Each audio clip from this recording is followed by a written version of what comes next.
નમસ્કાર વિદ્યાર્થી મિત્રો, હું છું આરએમ પટેલ અને તમે જોઈ રહ્યા છો ક્લેવર એકેડમી યુટ્યુબ ચેનલ। તો આજના વિડીયોની અંદર આજે આપણે જોવાના છીએ ધોરણ 12 વિષય ઇકો સંપૂર્ણ કોમર્સ ક્રેકર રિવિઝન કરાવવા જઈ રહ્યો છે વિદ્યાર્થી મિત્રો। સેક્શન એ અને બી નો બોર્ડ એક્ઝામ 2025 ની અંદર આ વિડીયો તમારી માટે ખૂબ જ હેલ્પફુલ થવાનો છે। જે તમારા 30 માર્ક્સ છે એ 30 માંથી 30 આવશે એવું તમને પાક્કો વિશ્વાસ કરાવું છું। 30 માંથી 1 માર્ક્સ નહીં કપાય એ આપણી ગેરંટી છે। ગમે તેટલી મિનિટનો વિડીયો પણ તમે ખાલી વિડીયોને જોઈ લેજો, તમારો ટાઈમ વેસ્ટ નહીં થાય, તમારા 30 માર્ક્સ કવર થવાના છે। તો ચલો વિદ્યાર્થી મિત્રો, તમારો ટાઈમ વેસ્ટ ન કરતા વિડીયોની શરૂઆત કરીએ।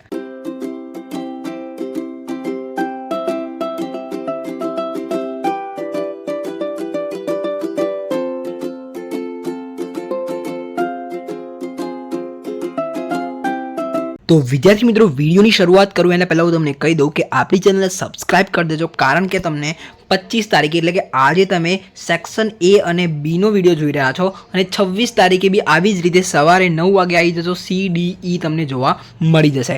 ઓકે, તો વિદ્યાર્થી મિત્રો ખાલી સપોર્ટ દેખાડજો। આપણે માર્ચ 2018થી લઈને ટોટલ 11 થી 13 પેપરો સોલ્વ કરવા જઈ રહ્યા છીએ, તો MCQનો એક પણ માર્ક્સ તમારો કપાવવાનો નથી। તો ચલો જોઈ લઈએ આપણે MCQ। અને પહેલો છે તમારી જોડે, જીવનની ભૌતિક ગુણવત્તાનો આંકનું મહત્તમ મૂલ્ય કયું છે? તો તમારો જવાબ આવશે ડી, 100 આવશે। 100 આવશે, 100 ભૌતિક ગુણવત્તાનો આંક એટલે કે PQLI, એનું મહત્તમ મૂલ્ય કેટલું છે? 100। અને જો તમને HDI આવે એનું મહત્તમ મૂલ્ય તો કેટલું આવશે? 1। ઓકે, માંગમાં વૃદ્ધિ થવાના કારણે થતા ભાવ વધારાને કેવો ફુગાવો કહે છે? તો બી આવશે માંગ પ્રેરિત। કયો આવશે? માંગ પ્રેરિત। 1 રૂપિયાની કાગદી નોટ ભારતમાં કોણ બહાર પાડે છે? તો ત્રીજા નંબરની અંદર સી આવશે, ભારત સરકારનું નાણાં ખાતું। કાગદી નોટ કોણ બહાર પાડે? નાણું કોણ બહાર પાડે? ભારત સરકારનું નાણાં ખાતું। ઓકે, આ તમને સેક્શન બી ની અંદર બી પૂછી શકે છે। ઓકે, પછી વાત કરીએ ચોથું, 2014માં ભારતમાં અપેક્ષિત આયુષ્ય કેટલા વર્ષનું હતું? તો ડી, 68।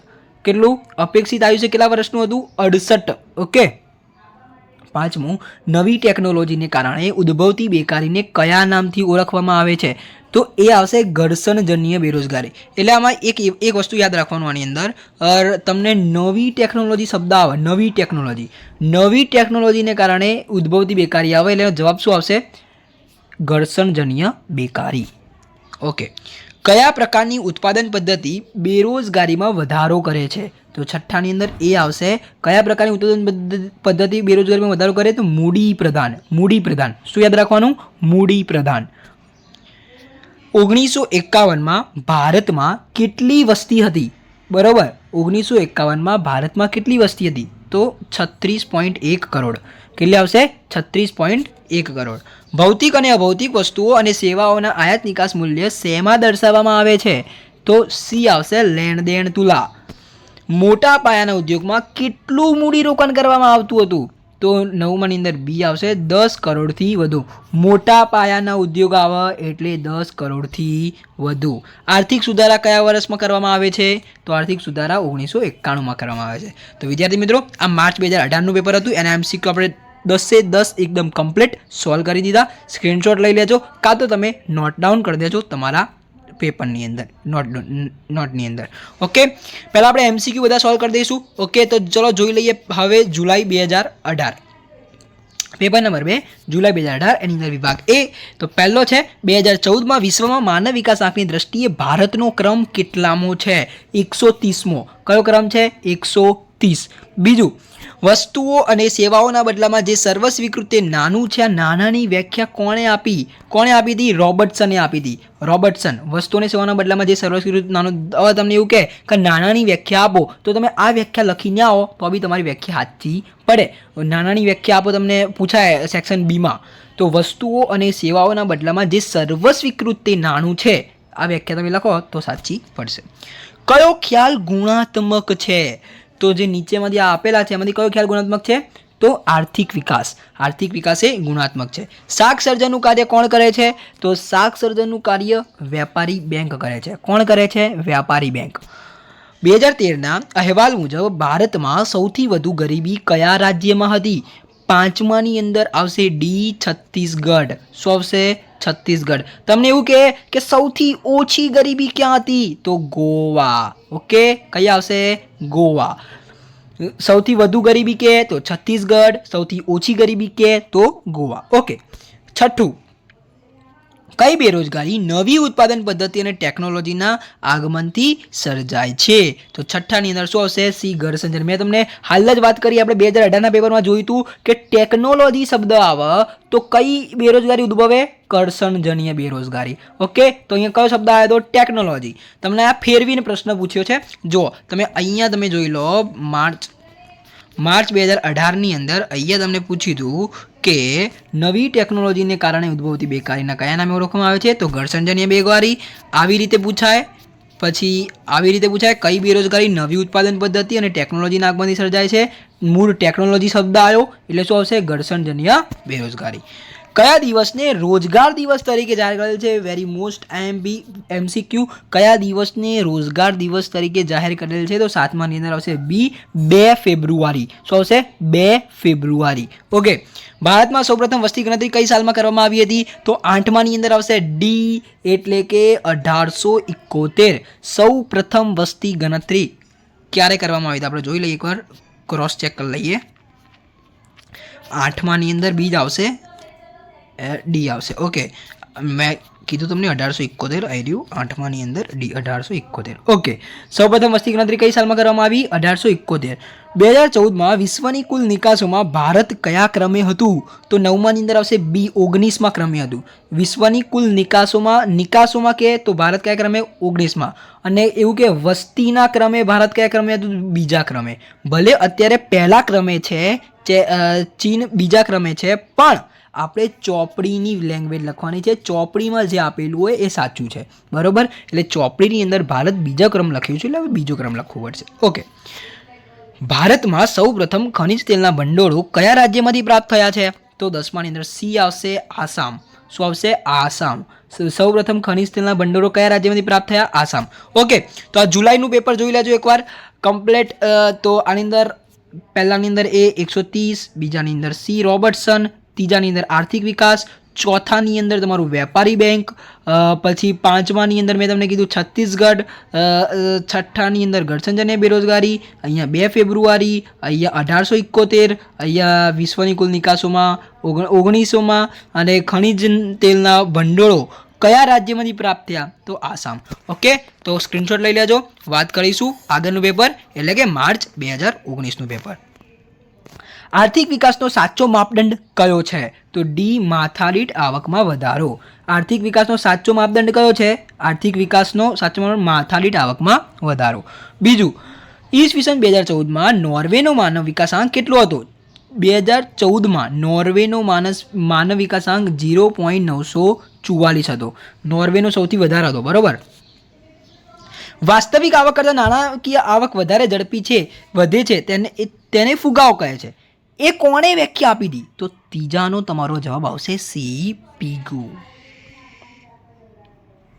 બરોબર, ત્રીજાની અંદર શું આવશે? ઓકે, તો આ વાત થઈ ગઈ પીગુની. ભારતની મધ્યસ્થ બેંક કયા નામે ઓળખાય છે? તો ભારતની મધ્યસ્થ બેંક રિઝર્વ બેંક ઓફ ઇન્ડિયાના નામે ઓળખાય છે, બરોબર? વાત કરીએ વિદ્યાર્થી મિત્રો, તેંડુલકર સમિતિની ભલામણ મુજબ વર્ષ 2011-12માં શહેરી ક્ષેત્રોની ગરીબી રેખા નક્કી કરવા કેટલા રૂપિયા નક્કી કર્યા છે?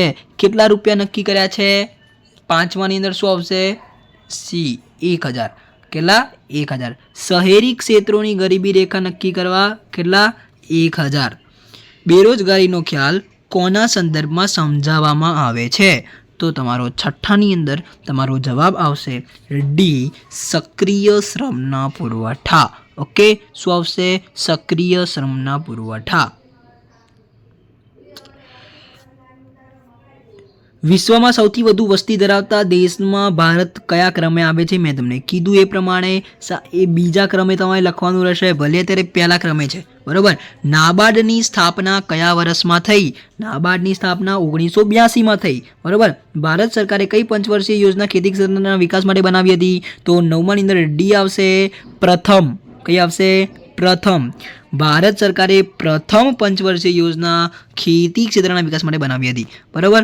વર્ષ દરમિયાન દેશની ભૌતિક અને અભૌતિક ચીજોની આયાત નિકાસનું મૂલ્ય દર્શાવતા સર્વેને શું કહે છે? તો લેણદેણ તુલા. શું કહે છે? લેણદેણ તુલા.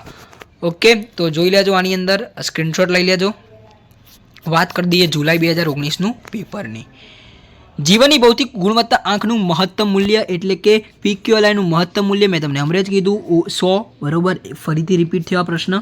સરકારે કાયદા દ્વારા વધતા ભાવોને અટકાવ્યા હોત તો ભાવ વધારો કયા પ્રકારનો ફુગાવો છે? તો દાબેલો ફુગાવો. બરાબર.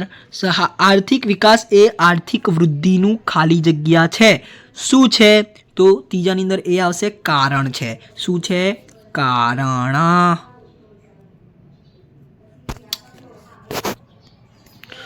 જોઈ લઈએ જુલાઈ 2019નું પેપર, એની અંદર લખેલું છે કારણ. ઓકે, ક્રોસ ચેક કરવું જરૂરી છે કારણ કે આ પરીક્ષાઓની અંદર પ્રશ્ન IMP રહેલો છે. આર્થિક વિકાસ એ આર્થિક વૃદ્ધિનું શું છે? કારણ.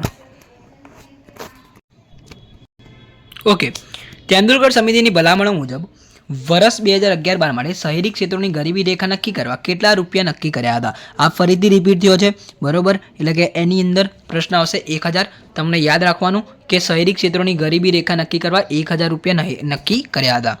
મધ્યસ્થ બેંક એટલે શું? તો મધ્યસ્થ બેંક એટલે દેશની સર્વોચ્ચ બેંક. બરાબર.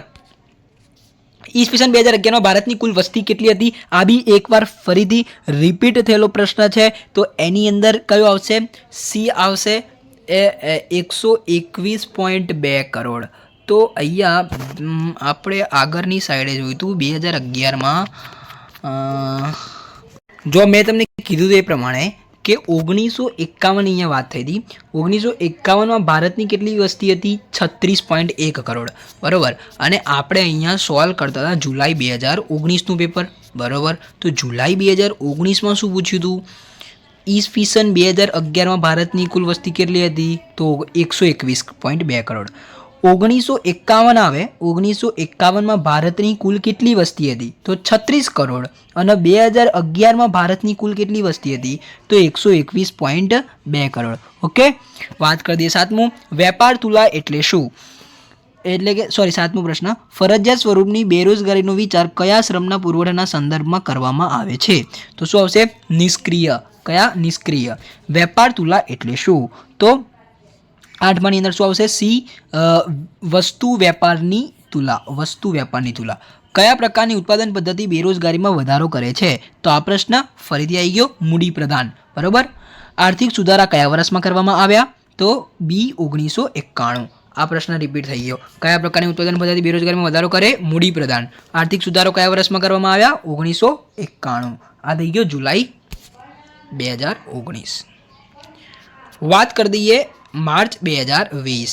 આકૃતિ કયા પ્રકારના વિતરણ માટે દોરવામાં આવે છે? તો આકૃતિ માટે શું આવશે? અસતત. અને તમને એવું પૂછાય આલેખ કયા પ્રકારના વિતરણ માટે દોરવામાં આવે છે? તો સતત. આલેખ માટે સતત, આકૃતિ માટે અસતત. વિકાસ એક બહુપરિમાણીય પ્રક્રિયા છે. આ વિધાન કોણે રજૂ કર્યું? તો કોણે રજૂ કર્યું હતું? ટોડેરો. બરાબર. ચોખા આપીને કાપડ મેળવવાની આર્થિક વ્યવસ્થા કયા નામે ઓળખાય છે? તો શું આવશે? સાટા પ્રથા.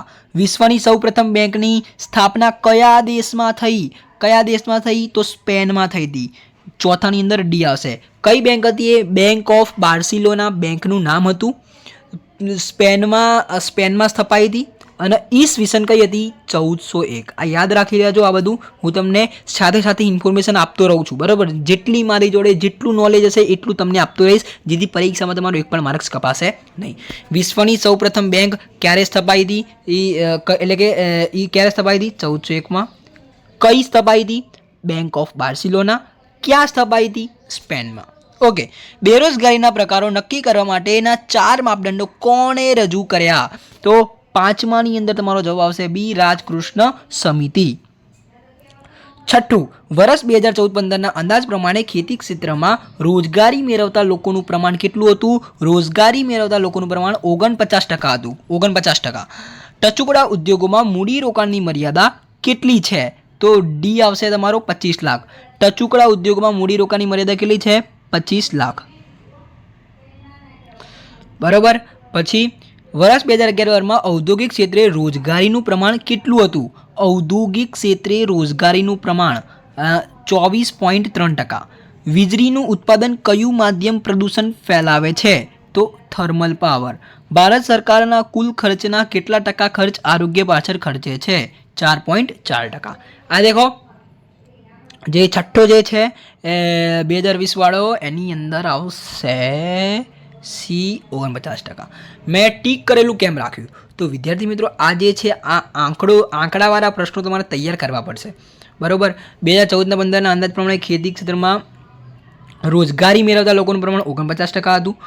ટચુકડા ઉદ્યોગોમાં મૂડીરોકાણની મર્યાદા 25 લાખ હતી. 2011-12માં ઔદ્યોગિક ક્ષેત્રે રોજગારીનું પ્રમાણ 24.3%. વીજળીનું ઉત્પાદન થર્મલ પાવર તરીકે ઓળખાય. ભારત સરકારના કુલ ખર્ચના કેટલા ટકા આરોગ્ય પાછળ ખર્ચે છે? તો 4.4%. ઓકે, તો વિદ્યાર્થી મિત્રો વાત થઈ ગઈ માર્ચ 2020. વાત કરી લઈએ જુલાઈ 2020 એટલે કે ઓગસ્ટ 2014માં વિશ્વમાં માનવ વિકાસ આંકની દ્રષ્ટિએ ભારતનો ક્રમ કેટલામો હતો? ડી 130.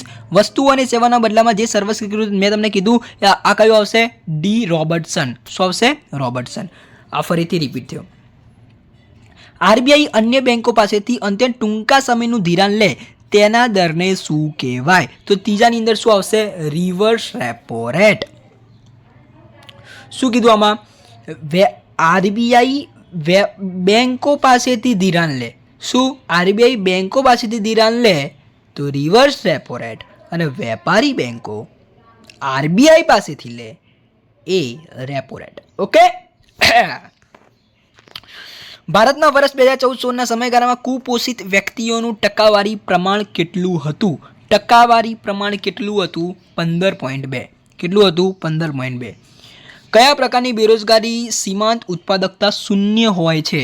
તો પ્રચ્છન્ન બેરોજગારી. પ્રચ્છન્ન બેરોજગારીની ઉત્પાદકતા શું હોય? શૂન્ય. શું હોય? શૂન્ય. સમજી ગયા? બેરોજગારીના પ્રકારો નક્કી કરવા માટેના 4 માપદંડો કોણે રજૂ કર્યા? ફરીથી આવ્યો પ્રશ્ન. રાજકૃષ્ણ. કોણે કર્યા? રાજકૃષ્ણ. બેરોજગારીના આગળ બી આપણે જોયું હતું, આગળનો પ્રશ્ન હતો આપણે દેખો આમાં સમિતિ હતું, બરોબર, રાજકૃષ્ણ સમિતિ. સમજ્યા? વાત કરી લઈએ આગળ. ઈસવીસન 2011માં ભારતમાં દર 1000 પુરુષોએ સ્ત્રીનું પ્રમાણ કેટલું છે? તો આવશે તમારું સી 940. શું આવશે? 940. આજના સમયમાં વિદેશ વેપારમાં કયું સાધન વધુ ગતિશીલ બન્યું છે? તો આઠમાની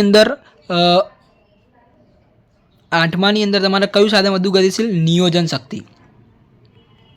અડધાની અંદર તમને મૂડી લખ્યું છે, શ્રમ લખ્યું છે, પણ એ ખોટી વાત છે. નિયોજન શક્તિ સાચી વાત છે. ઓએનજીસીની સ્થાપના કયા વર્ષમાં કરવામાં આવી છે? તો ઓએનજીસીની સ્થાપના 1959માં થઈ છે.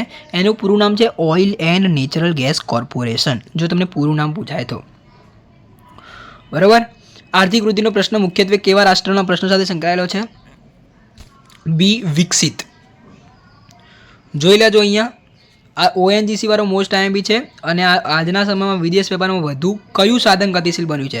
જો તમે અન્ય મટીરિયલમાં જોશો ને તે ખોટું પડશે. હું તમને સાચોનો આન્સર આપું છું, નિયોજન શક્તિ આવશે. જો આ મટીરિયલની વાત કરું, આ જે એની અંદર તમને શું લખ્યું છે? મૂડી લખ્યું છે, પણ આ ખોટી વાત છે. એનો શું જવાબ હશે? નિયોજન શક્તિ. બરાબર. તમે મને કોમેન્ટમાં કરજો ચોપડીમાંથી જોઈને. ઓકે. વાત કરીએ મે 2021ની. તો આલેખ મેં તમને કીધું હતું, આલેખમાંથી શું આવશે? કયા પ્રકારના વિતરણને દોરવામાં આવે છે? તો સતત. ઓકે. જીવનની ભૌતિક પીક્યુએલઆઈનું મહત્તમ મૂલ્ય હવે તો તમને આવડી ગયું હશે. કેટલી વાર રિપીટ થયો? પીક્યુએલઆઈનું મહત્તમ મૂલ્ય 100 આવે અને એચડીઆઈનું મહત્તમ મૂલ્ય કેટલું આવે? 1. આર્થિક વૃદ્ધિનો પ્રશ્ન મુખ્યત્વે કેવા રાષ્ટ્રોના પ્રશ્નો સાથે સંકલિત છે? આર્થિક વૃદ્ધિનો પ્રશ્ન વિકસિત સાથે અને આર્થિક વિકાસનો પ્રશ્ન વિકાસશીલ દેશો સાથે. આરબીઆઈ અન્ય બેંકો પાસેથી મેં તમને કીધું હતું એ પ્રમાણે વિદ્યાર્થી મિત્રો આની અંદર તમારો જવાબ આવશે રિવર્સ રેપો રેટ. આરબીઆઈ બેંકો પાસેથી ધિરાણ લે તો રિવર્સ રેપો રેટ, અને બેંકો આરબીઆઈ પાસેથી લે તો રેપો રેટ. ભારતમાં વેપારી બેંકમાં મોટા ભાગે કેટલા પ્રકારની થાપણો હોય છે? તો 3. કેટલા પ્રકારની? 3. સરકારે કાયદા દ્વારા ભાવોને અટકાવ્યા, આ દાબેલો ફુગાવો તમને ખબર પડી ગઈ. ચોખા આપીને કાપડ, આ તો તમને ખબર પડી ગઈ. સાટા પ્રથા. ઇન્ડિયન કાઉન્સિલ શહેરી ક્ષેત્રે ખોરાકમાં અહીંયા શું પૂછ્યું? કેલેરી પૂછી છે. અત્યાર સુધી શું પૂછતા હતા? રૂપિયા પૂછતા હતા. રૂપિયા કેટલા આવે? 1000. અહીંયા શું પૂછ્યું? શહેરી ક્ષેત્રે ખોરાકમાં ન્યૂનતમ દૈનિક કેલેરી અહીંયા કેટલી આવશે? 2100 કેલેરી. કેમ? શહેરી ક્ષેત્રે પૂછ્યું છે એટલે. હવે આની જગ્યાએ એવું લખ્યું હોય ગ્રામીણ ક્ષેત્રે કેટલી કેલેરી હોય? તો 2400. ગ્રામીણ ક્ષેત્રે કેટલી હોય? 2400. વર્ષ 2014-16ના સમયગાળામાં કુપોષિત, ફરીથી આવ્યો કુપોષિત વાળો પ્રશ્ન, વેરી મોસ્ટ આઈએમપી. 15.2. ફરજિયાત સ્વરૂપની બેરોજગારીનો વિચાર કયા શ્રમના? આબી. વિદ્યાર્થી મિત્રો ફરીથી પ્રશ્ન આવેલો છે 10માની અંદર, એ આવશે. ફરજિયાત સ્વરૂપની બેરોજગારીનો વિચાર કયા શ્રમના પુરવઠાના સંદર્ભમાં કરવામાં આવે છે? તો સક્રિય. બેરોજગારીના પ્રકારો નક્કી કરવા માટેના 4 માપદંડો કોણે રજૂ કર્યા? તો રાજકૃષ્ણ. ભારતમાં આર્થિક આયોજનનો આરંભ, આ વેરી મોસ્ટ આઈએમપી. તો આર્થિક આયોજનનો આરંભ કઈ સાલમાં થયો? તો ઈસવીસન 1951માં. ભારતમાં કૃષિ સંશોધન કરતી સંસ્થા ICAR, Indian council of agriculture research, નાબાર્ડની રચના કયા વર્ષમાં આવી? કયા વર્ષમાં કરવામાં આવી? તો 1982માં. જાહેર ક્ષેત્ર એટલે શું? તો સરકાર દ્વારા સંચાલિત ક્ષેત્ર એટલે જાહેર ક્ષેત્ર. જોઈ લેજો વિદ્યાર્થી મિત્રો. વાત કરી લઈશું હવે આગળ. માર્ચ 2022. જ્યારે સ્તંભ આકૃતિના દરેક સ્તંભના મૂલ્યને એકથી વધુ પેટા વિભાગમાં વહેંચવામાં આવે ત્યારે કઈ આકૃતિ બને છે? તો પહેલાની અંદર શું આવશે? વિભાજિત સ્તંભ આકૃતિ. તો વિભાજિત સ્તંભ આકૃતિ આની સાથે સાથે તમને વ્યાખ્યા બી મળી ગઈ. જ્યારે સ્તંભ આકૃતિના દરેક સ્તંભના મૂલ્યને એકથી વધુ પેટા વિભાગમાં વહેંચવામાં આવે ત્યારે વિભાજિત સ્તંભ આકૃતિ બને છે. બરોબર? ઓકે. નીચેનામાંથી કોનો સમાવેશ આલેખના પ્રકારમાં થતો નથી? શું કીધું છે? આલેખના પ્રકારમાં થતો નથી. તો ચિત્ર આકૃતિ. આ શું છે? આકૃતિ છે. આ બધા આલેખ છે. આપણો આન્સર ચિત્રાકૃતિ આવશે. દેશના આર્થિક વિકાસમાં વધારો થવાથી રાષ્ટ્રીય આવકમાં કયા ક્ષેત્રના ફાળો ઘટે છે? તો બી આવશે, ઉદ્યોગ. શું આવશે? ઉદ્યોગ. માનવ વિકાસ. HDIનું મહત્તમ મૂલ્ય મેં તમને ક્યાંનો કહું છું? HDIનું મહત્તમ મૂલ્ય 1 આવશે. ફુગાવો એ કેવી ઘટના છે? ફુગાવો એ સામાજિક ઘટના છે. કેવી ઘટના છે? સામાજિક ઘટના છે. તો વિદ્યાર્થી મિત્રો આજે જે ફુગાવો વાળો જે આ પ્રશ્ન તમે આની અંદર સામાજિક ખોટું આવશે, નાણાકીય ઘટના આવશે. ફુગાવો કેવી ઘટના છે? નાણાકીય ઘટના. હું તમને ચોપડીનું પેજ નંબર કહી દઉં. 32માં પેજ ઉપર પહેલી જ લાઈન છે, ફુગાવો એ આર્થિક સમસ્યા છે અને નાણાકીય ઘટના છે, એવું વાક્ય લખેલું છે. એટલે આપણો જવાબ શું આવશે? ફુગાવો એ કેવી ઘટના છે? નાણાકીય ઘટના છે. બરોબર. સમસ્યા કેવી છે? આર્થિક સમસ્યા. અહીંયા જો તમને અન્ય તમે પેપરશાસ્ત્ર જોશો તો તમને જવાબ ખોટા આપેલા છે. ઓકે, એટલે જોતા રહેવાનું. ઓકે, તો વિદ્યાર્થી મિત્રો આપણે આગળ જોઈ લઈએ. વસ્તુઓ અને સેવાઓના બદલામાં જે સર્વસ્વીકૃત તે નાણું છે, આ નાણાંની વ્યાખ્યા કોને આપી હતી? એ તમને ખબર જ છે. ફરીથી રિપીટ થયેલો પ્રશ્ન છે, રોબર્ટસન. ઓકે, વાત કરી દઈએ આરબીઆઈનું રાષ્ટ્રીયકરણ. મોસ્ટ આઈએમપી પ્રશ્ન. આરબીઆઈનું રાષ્ટ્રીયકરણ કયા વર્ષમાં કરવામાં આવ્યું? 1949માં. ઓકે, ક્યારે કરવામાં આવ્યું? 1949માં. નીચેનામાંથી કોનો સમાવેશ નાણાકીય નીતિના ગુણાત્મક સાધનમાં થાય છે? તો ભેદભાવયુક્ત વ્યાજના દર. રેપો રેટ છે, બેંક રેટ છે, રોકડ અનામતનું પ્રમાણ, CLR. એટલે આ બધું શું છે? આ બધા પરિમાણાત્મક સાધનો છે. ગુણાત્મક સાધન કયું છે? ભેદભાવયુક્ત વ્યાજના દર. તેંડુલકર સમિતિની ભલામણ મુજબ 2011-12 માટે ગ્રામીણ ક્ષેત્રોની ગરીબી રેખા નક્કી કરવા માસિક કેટલા રૂપિયા નક્કી કર્યા? તો શું છે? ગરીબી રેખા. ગરીબી રેખા નક્કી કરવા માટે કેટલા રૂપિયા નક્કી કર્યા હતા? 816. અને શહેરી ક્ષેત્ર નક્કી કરવા કેટલા રૂપિયા નક્કી કર્યા હતા? 1000.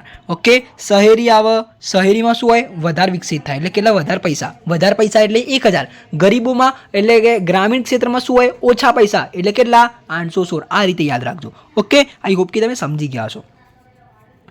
વર્ષ 2013માં ભારતમાં સૌથી ઓછી ગરીબી, મેં તમને કીધું તું સૌથી ઓછી ગરીબી ક્યાં હોય? ગોવામાં. સૌથી વધારે ગરીબી ક્યાં હોય? છત્તીસગઢમાં. બેરોજગારીના પ્રકારો નક્કી કરવા મોસ્ટ ટાઈમ બી રાજકૃષ્ણ 12માની અંદર આપણે વાત કરી દઈએ વિદ્યાર્થી મિત્રો.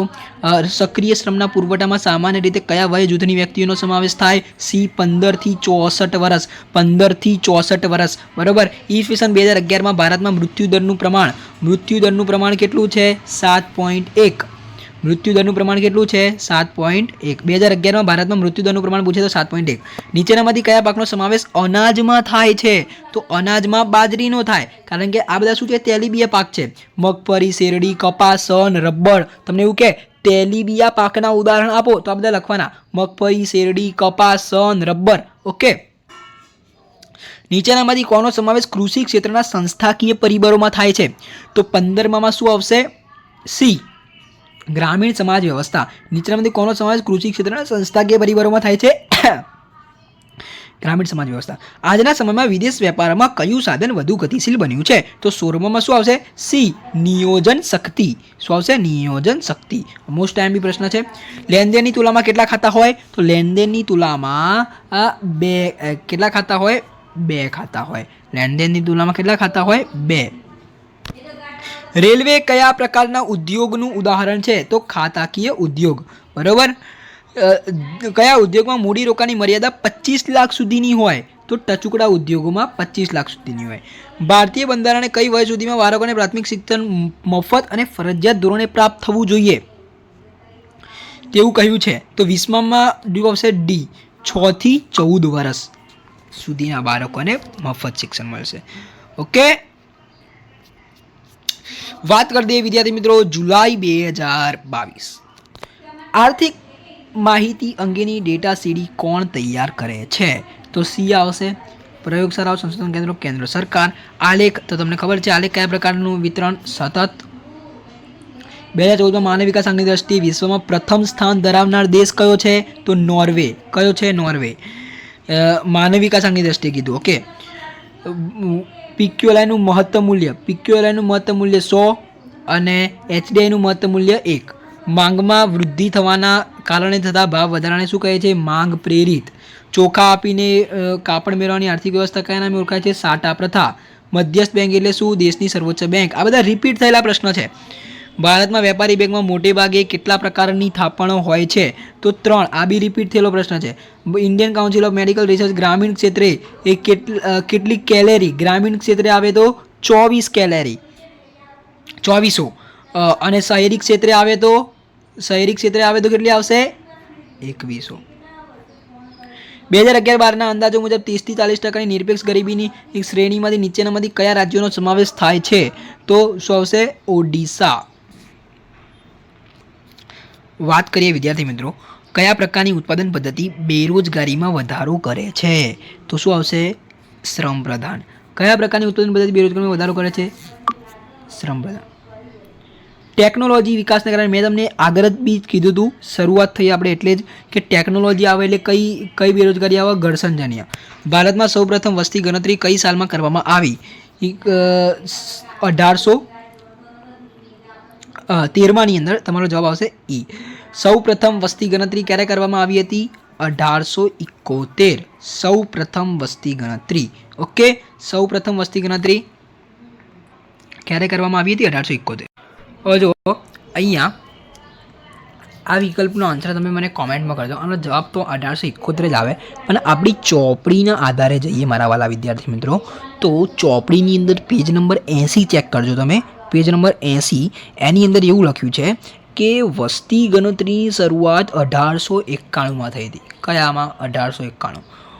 પણ આની અંદર એ ઓપ્શન છે નહીં, બરાબર. તમે એકવાર ચેક કરજો. ઓકે. કયું? Page number 80. પણ આપણે પરીક્ષાની અંદર આ પ્રશ્ન લખવાનો, આન્સર આ લખવાનો. ઓકે. જો ચોપડીની અંદર 1891 ઓપ્શનમાં આવે તો 1891 લખવાનું. Okay, done. ભારતમાં આધુનિક ખેતીની શરૂઆત કયા વર્ષથી કરવામાં આવી? કયા વર્ષથી કરવામાં આવી હતી? તો તમારો જવાબ શું આવશે? 1966. આધુનિક ખેતીની શરૂઆત ક્યારે કરવામાં આવી? 1966 2011ની વસ્તી ગણતરી મુજબ કેટલા ટકી વસ્તી ગ્રામ્ય વિસ્તારમાં વસે છે? તો કેટલા? 68.8%. 68.8%. વેપાર તુલા એટલે શું? તો વેપાર તુલા એટલે વસ્તુ દ્રશ્ય વેપારની તુલા. વેપાર દ્વારા શું થાય છે? તો વેપાર દ્વારા ઉત્પાદનમાં વિવિધતા આવે છે. ઉત્પાદનમાં વિવિધતા આવે છે. વિશિષ્ટ આર્થિક વિસ્તારનો અમલ કયા વર્ષથી કરવામાં આવ્યો? સી 2000. મૂડીરોકાણના કદના આધારે ઉદ્યોગોના કેટલા પ્રકાર છે? તો ડી 4. કેટલા પ્રકાર છે? 4. ઓએનજીસીની સ્થાપના કયા વર્ષમાં કરવામાં આવી? તો તમને ખબર જ છે 1959માં oil and natural gas corporation. તો વિદ્યાર્થી મિત્રો હવે આપણે જોવા જઈ રહ્યા છીએ માર્ચ 2023નું પેપર. બરોબર છે. માર્ચ 2023ની અંદર કેવા MCQ આવ્યા હતા એ જોઈ લઈએ એકવાર. ઓકે, તો પહેલું છે આંકડાકીય માહિતીને પ્રોસેસ કરવા માટેનો પ્રોગ્રામ કયો છે? તો એક્સેલ શીટ આવશે. બરોબર. માર્ચ 2023ની અંદર MCQ અને VSQ થોડા હાર્ડ પૂછ્યા હતા લોકોએ. બરોબર, એટલે જોઈ લેજો, હું તમને કહી દઈશ. ઓકે, રાષ્ટ્રીય આવકનો વૃદ્ધિ દર અથવા વસ્તુઓ અને સેવાઓના કુલ ઉત્પાદનના પ્રમાણમાં થતો વધારો એટલે આર્થિક વૃદ્ધિ. આ વ્યાખ્યા કોણે આપી હતી? બરોબર, એટલે હેન્સને આપી હતી આ વ્યાખ્યા. બરોબર, રાષ્ટ્રીય આવકનો વૃદ્ધિ દર અથવા વસ્તુઓ અને સેવાઓના કુલ ઉત્પાદનના પ્રમાણમાં થતો વધારો એટલે આર્થિક વૃદ્ધિ દર કોણે આપી હતી? હેન્સને. સતત અને સર્વગ્રાહી ભાવ વધારાની સ્થિતિમાં નાણાંના મૂલ્ય પર સી અસર પડે છે. તો ત્રીજામાં શું આવશે? સી. શું? નાણું શું ઘટે છે. હાલના સમયમાં પ્રધાનમંત્રી જનધન યોજનાનું સંચાલન કોણ કરે છે? તો ડી આવશે, RBI. બરોબર. વાત કરી લઈએ વિદ્યાર્થી મિત્રો પાંચમાની અંદર ભારતમાં કઈ પંચવર્ષીય યોજનાથી ગરીબી નાબૂદી માટેની વ્યૂહરચના હેઠળ ખાસ કાર્યક્રમો અને યોજનાઓ શરૂ કરવામાં આવે છે? તો પાંચમી પંચવર્ષીય યોજનાથી ગરીબી નાબૂદી માટેની વ્યૂહરચના હેઠળ ખાસ કાર્યક્રમો અને યોજનાઓ શરૂ કરવામાં આવે છે. આંતરરાષ્ટ્રીય ધોરણે નિરપેક્ષ ગરીબી નક્કી કરવા 2015ના વર્ષનું દૈનિક આવકનું ધોરણ કયું છે? તો છઠ્ઠાની અંદર શું આવશે? એ $1.90. બરોબર, $1.90. કમ્પ્લીટ. ડન. ઓકે. અસરકારક માંગના અભાવે કયા પ્રકારની બેરોજગારી સર્જાય છે? તો યાદ રાખજો વિદ્યાર્થી મિત્રો, આની અંદર એવું પૂછાય કે અસરકારક માંગના અભાવે શું પૂછાય? અસરકારક માંગના અભાવે તો આવશે ચક્રીય. બરોબર, અસરકારક માંગના અભાવે આવે તો ચક્રીય. ટેકનોલોજી શબ્દ આવે. કયો શબ્દ આવે? ટેકનોલોજી. મેં તમને કીધું એ પ્રમાણે. તો ઘર્ષણજન્ય. અસરકારક માંગના અભાવે આવે. તમને એવું પૂછે અસરકારક માંગના અભાવે કયા પ્રકારની બેરોજગારી સર્જાય? ગમે તે ઉલટીન સુલટીન પૂછે, આખો પ્રશ્ન ઉલટાવે, પણ એની અંદર શબ્દ હોય અસરકારક માંગ, તો કઈ બેરોજગારી સર્જાય? ચક્રીય બેરોજગારી સર્જાય. પણ ગમે તેવો પ્રશ્ન હોય એની અંદર આવા શબ્દ ટેકનોલોજી, તો કઈ બેરોજગારી સર્જાય? ઘર્ષણજન્ય. ડન. ભારતમાં વસ્તી વધારાની દ્રષ્ટિએ કયા વર્ષને મહાન વિભાજક વર્ષ તરીકે ઓળખવામાં આવે છે? તો આની અંદર વિદ્યાર્થી મિત્રો ઈસવીસન 1921 આવશે. બરોબર, ઈસવીસન 1921 યાદ રાખજો. મહાન વિભાજક વર્ષ 8માની અંદર મોસ્ટ આઈએમપી પ્રશ્ન એવો. વાત કરી લઈએ નાણાકીય વર્ષ 2014-15માં ભારતની આયાતો અને નિકાસોમાં સૌથી વધુ ટકાવારી હિસ્સો વિશ્વના કયા દેશોમાં છે? તો 9માની અંદર આવશે સી, એશિયા. બરોબર. ભારતના વિશિષ્ટ વિસ્તારનો અમલ કયા વર્ષમાં થયો હતો? તો 10માની અંદર આવશે સી, 2000. ઓકે, તો આ વાત થઈ વિદ્યાર્થી મિત્રો માર્ચ 2023નું પેપર. વાત કરી લઈએ જુલાઈ 2023નું પેપર. તો વિદ્યાર્થી મિત્રો અહીંયા જોજો જુલાઈ 2023નું પેપર. આર્થિક પ્રવૃત્તિમાં લાંબા ગાળાના નિયમિત કે અનિયમિત પરિવર્તનોના અભ્યાસ માટે નીચેનામાંથી શું ઉપયોગી છે? શું કીધું? નિયમિત અને અનિયમિત પરિવર્તનોના અભ્યાસ માટે શું ઉપયોગી છે? સામયિક શ્રેણીના આલેખ. શું આવશે? સામયિક શ્રેણીના આલેખ. થોડું અહીંયા બ્લર છે પણ દેખાશે તમને. બરાબર. આજના સમયમાં ઇન્ટરનેટ માટે નીચેના પૈકી કયું વિધાન સાચું છે? તો અભ્યાસ માટેનું એક સાધન છે. બરાબર, ઇન્ટરનેટ શું છે? અભ્યાસ માટેનું સાધન છે. વિકાસ એક બહુપરિમાણીય પ્રક્રિયા છે. આ વિધાન કોણે કીધું હતું? તો ટોડેરોએ કીધું હતું. આર્થિક વિકાસના મુખ્ય નિર્દેશકો કેટલા છે? તો 4. બરાબર. સરકારે કાયદા દ્વારા વધતા ભાવોને અટકાવ્યા. આ ફરીથી આવ્યો એટલે આ પ્રશ્નનો જવાબ શું આવશે? દાબેલો ફુગાવો. બરાબર. વાત કરી લઈએ આગળ. નાણાકીય નીતિના પરિમાણાત્મક સાધનો કેટલા છે? તો સી. તેનો જવાબ શું આવશે? 7 છે. Repo rate, reverse repo rate, bank rate, SLR, CLR, બરાબર, એ બધા પરિમાણાત્મક સાધનો છે. ₹1ની કાગળી નોટ ફરીથી આવ્યો. કોણ બહાર પાડે છે? તમને ખબર જ છે, ભારત સરકારનું નાણાં ખાતું. ઓકે, તેંડુલકર સમિતિની ભલામણ મુજબ ગરીબી રેખા નક્કી કરવા કેટલા માસિક, આ તો તમને આવડવું જોઈએ. ગરીબી રેખા નક્કી કરવા 816, બરોબર. કેટલા? 816. પણ તમને એવું કીધું હોય કે શહેરી ક્ષેત્રે કેટલા હોય? 1000. ઓકે, આ ધ્યાનમાં લઈ લેજો એક વસ્તુને. સમજી ગયા? ગ્રામીણ ક્ષેત્રોમાં કેટલા હોય? 816 અને શહેરી ક્ષેત્રોમાં કેટલા હોય? 1000. ભારતમાં વર્ષ 2014-16ના સમયગાળામાં કુપોષિત વ્યક્તિઓનું ટકાવારી પ્રમાણ કેટલું હતું? તો શું કીધું? 2014-16ના સમયગાળામાં. તો 2014-16ના સમયગાળામાં કેટલું પ્રમાણ હતું? સી આવશે તમારો જવાબ, એટલે કે 15.2%. બરાબર. ટેકનોલોજીના વિકાસને કારણે મેં તમને હાલ જ કીધું, ટેકનોલોજી શબ્દ આવે એ તમને ખબર પડી જવી જોઈએ. ઘર્ષણજન્ય. કયા દિવસને રોજગાર દિવસ? આ બી આવી ગયું, તમને આવડતું હશે, યાદ કરો. 2 ફેબ્રુઆરી. શું આવશે? 2 ફેબ્રુઆરી. વસ્તી વધારાની દ્રષ્ટિએ ભારતમાં કયા વર્ષને? આ બી આવી ગયું. 12માની અંદર આવશે બી 1921. ઓકે, જોઈ લઈએ આગળ. 2011ની વસ્તી ગણતરી મુજબ કેટલા ટકા વસ્તી ગ્રામ્ય વિસ્તારમાં વસે છે? બરોબર.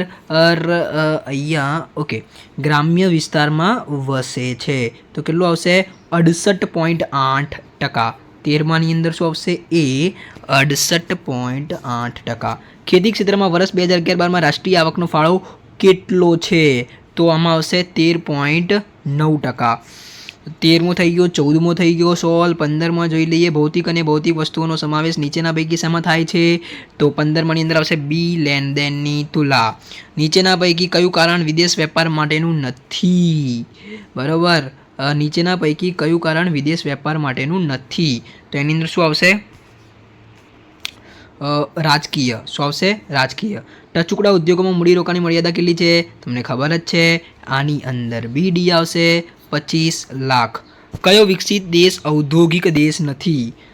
બરાબર, એટલે કે આપણો 18મો. એની અંદર બી આવશે, સાઉદી અરેબિયા. કયો દેશ વિકસિત દેશ ઔદ્યોગિક દેશ નથી? Saudi Arabia. ભારતીય બંધારણે કઈ વય સુધીમાં બાળકોને પ્રાથમિક શિક્ષણ મફત અને ફરજિયાત? તો તમને આપણે આ જોયો વિકલ્પ, બરાબર. એની આવશે 6 થી 14 વર્ષ. 2011માં ભારતમાં સાક્ષરતાનું પ્રમાણ, મોસ્ટ આઈએમપી પ્રશ્ન, ડી 74%. શું આવશે? 74%. 2011માં ભારતમાં સાક્ષરતાનું પ્રમાણ કેટલું છે? 74%. 2011માં ભારતમાં સાક્ષરતાનું પ્રમાણ કેટલું આવશે? 74%. યાદ રાખજો. તો વિદ્યાર્થી મિત્રો, હવે જોઈ લઈએ માર્ચ 2024નું પેપર. તો એની અંદર પહેલો પ્રશ્ન છે, નીચેનામાંથી કોનો સમાવેશ આલેખના પ્રકારમાં થતો નથી? તો ચિત્રાકૃતિ. આ પ્રશ્ન આવી ગયો. આર્થિક માહિતી અંગેની ડેટા સીડી કોણ તૈયાર કરે છે? પ્રયોગશાળાઓ, સંશોધન કેન્દ્રો, સરકાર. વિકાસ એક બહુપરિમાણીય પ્રક્રિયા છે. આ વિધાન કોણે રજૂ કર્યું? આ બી આવી ગયો, ટોડેરો.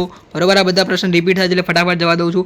2014માં માનવ વિકાસ આંકની દ્રષ્ટિએ વિશ્વમાં પ્રથમ સ્થાન ધરાવનાર દેશ કયો હતો? તો આની અંદર તમને ખબર જ છે, નોર્વે. એકદમ ઇઝી પેપર હતા 2024ના. બરોબર. ફુગાવાના મુખ્ય કારણ કેટલા છે? તો કેટલા છે? ફુગાવાના મુખ્ય કારણ 2 છે. બરોબર. વાત કરી દઈએ આગળ. ટૂંકા ગાળાનું ધિરાણ સૈદ્ધાંતિક રીતે કેટલા સમયગાળાનું હોય છે? તો 1 વર્ષ સુધીનું. ટૂંકા ગાળાનું સિદ્ધાંત કેટલું? 1 વર્ષ સુધીનો. ઓકે. નીચેનામાંથી કોનો સમાવેશ નાણાકીય નીતિના ગુણાત્મક સાધનમાં થાય છે? તો ગુણાત્મક સાધનમાં કયું થાય? ભેદભાવયુક્ત વ્યાજના દર. ઇન્ડિયન કાઉન્સિલ ઓફ શહેરી ક્ષેત્રની ખોરાકમાં ન્યૂનતમ કેલેરી. તો શું કીધું? શહેરી ક્ષેત્ર. શહેરી ક્ષેત્ર એટલે ડી 2100. શહેરી ક્ષેત્રમાં 2100 કેલેરી આવશે. તમારે ચોપડીની અંદર પેજ નંબર 49માં તમારે જોઈ લેવાનું રહેશે. એની અંદર આપેલું જ છે કે શહેરી ક્ષેત્ર માટે 2100 અને ગ્રામ્ય ક્ષેત્ર માટે 2400. બરોબર. મેં તમને કહીને થાકી ગયો. આ 2 પ્રશ્ન કરી જ દેવાના. એક કેલેરી વાળો પ્રશ્ન અને એક રૂપિયા નક્કી કરવા વાળો પ્રશ્ન. ગ્રામીણ ક્ષેત્રે 816 અને શહેરી ક્ષેત્રે 1000 રૂપિયા નક્કી કરવાના. ભારતમાં વર્ષ 2014-16ના સમયગાળામાં કુપોષિત વ્યક્તિઓનું પ્રમાણ કેટલું હતું? 15.2. બરોબર. આ બી એક મોસ્ટ આઈએમપી ફટાફટ રિપીટ થાય છે. બરોબર.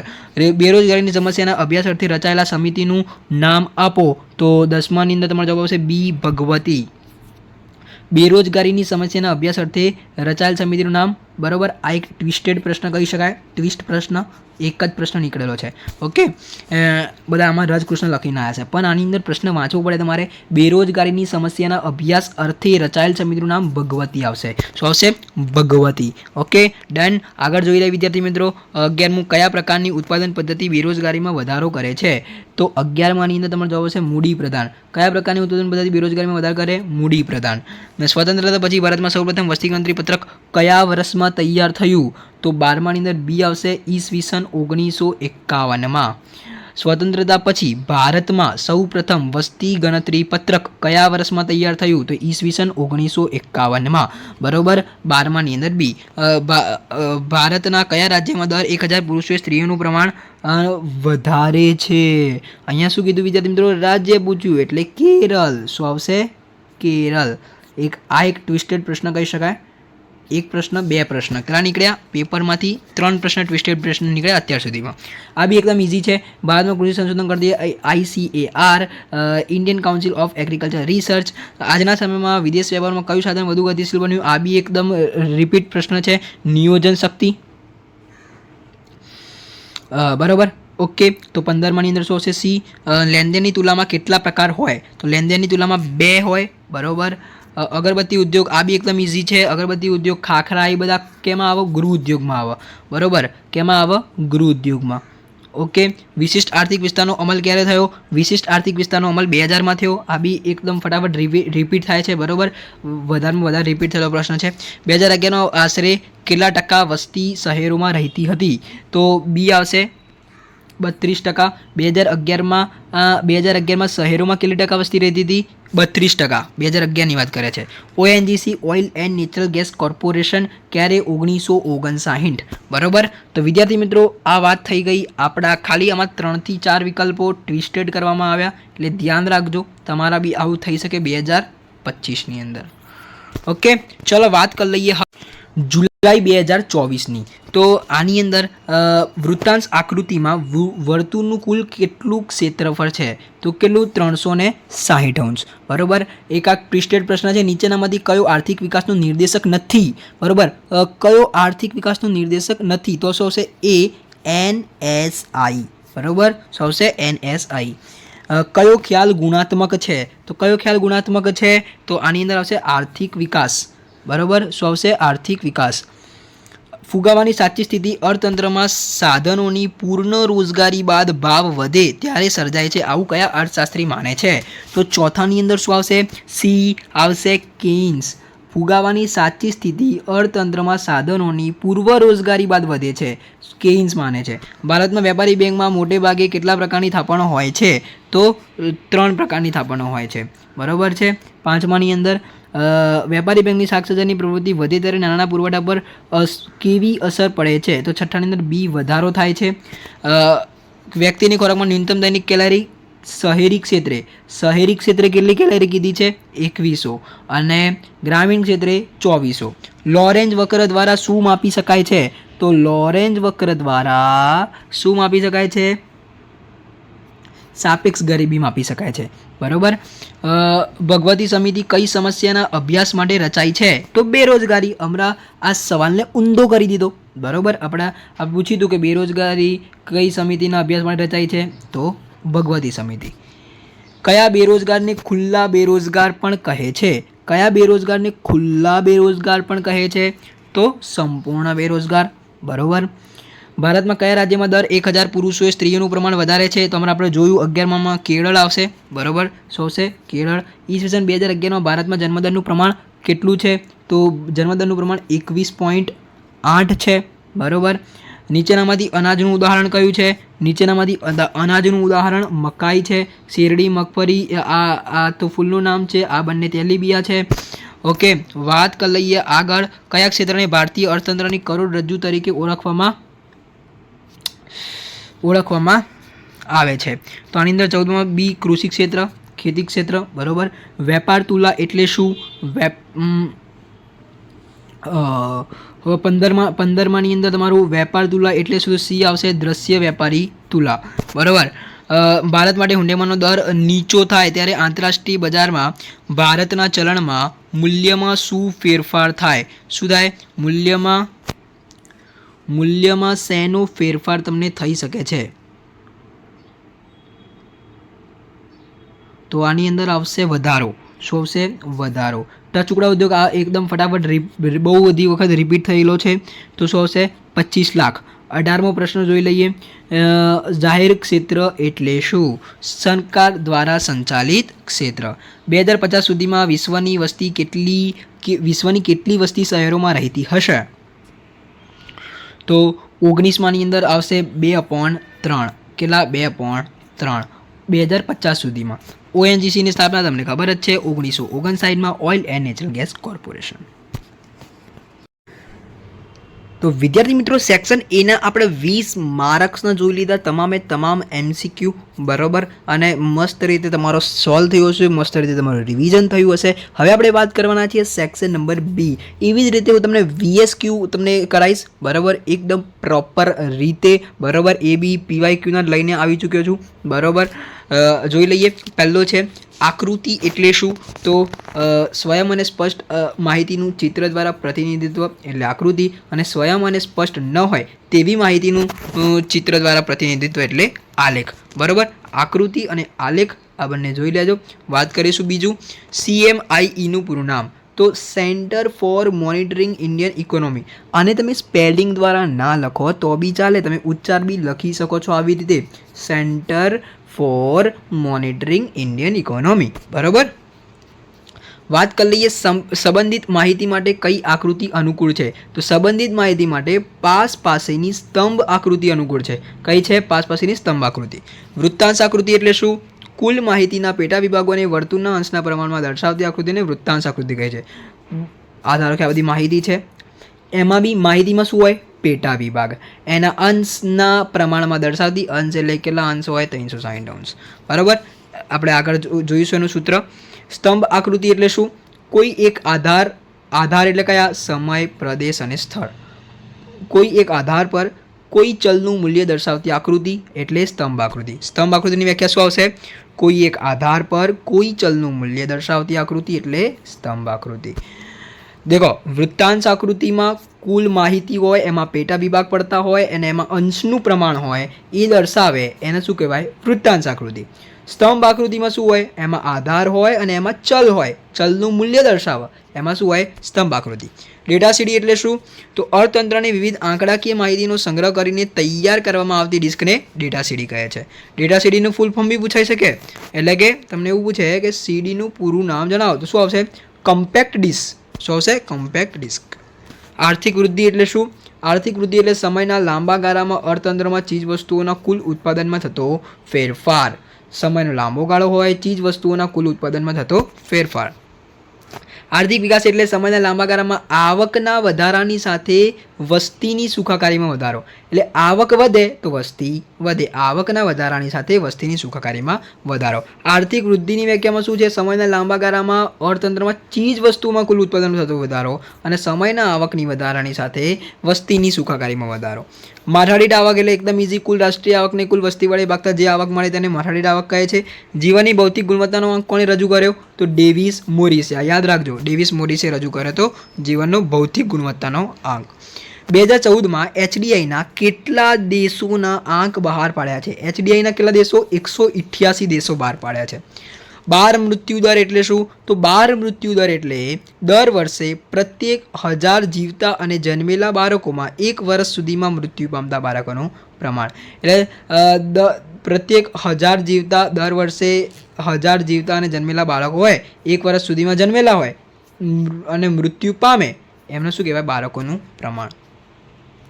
માનવ વિકાસ આંકનું મહત્તમ મૂલ્ય આપણે બહુ બધી વખત વિકલ્પો સોલ્વ કર્યા. HDIનું મહત્તમ મૂલ્ય 1 છે અને PQLIનું મહત્તમ મૂલ્ય 100 છે. HDI માનવ વિકાસ આંક પ્રથમ વખત કયા વર્ષમાં રજૂ થયો?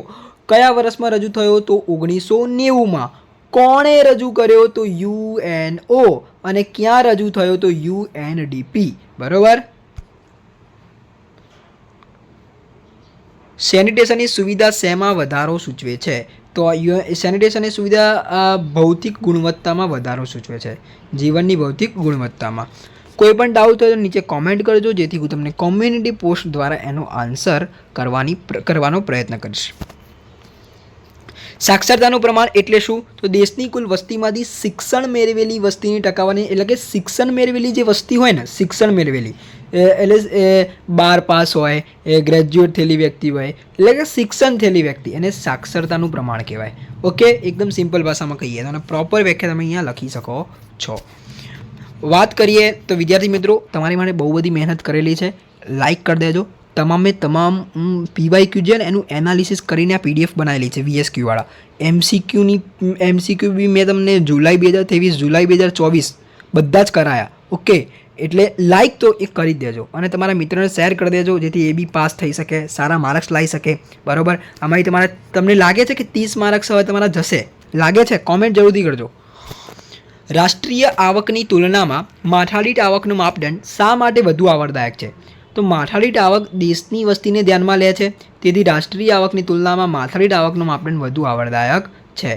માથાદીઠ આવક શું કરે છે? માથાદીઠ આવક દેશની વસ્તીને ધ્યાનમાં લે છે, તેથી રાષ્ટ્રીય આવકની તુલનામાં માથાદીઠ આવક વધુ આવરદાયક છે.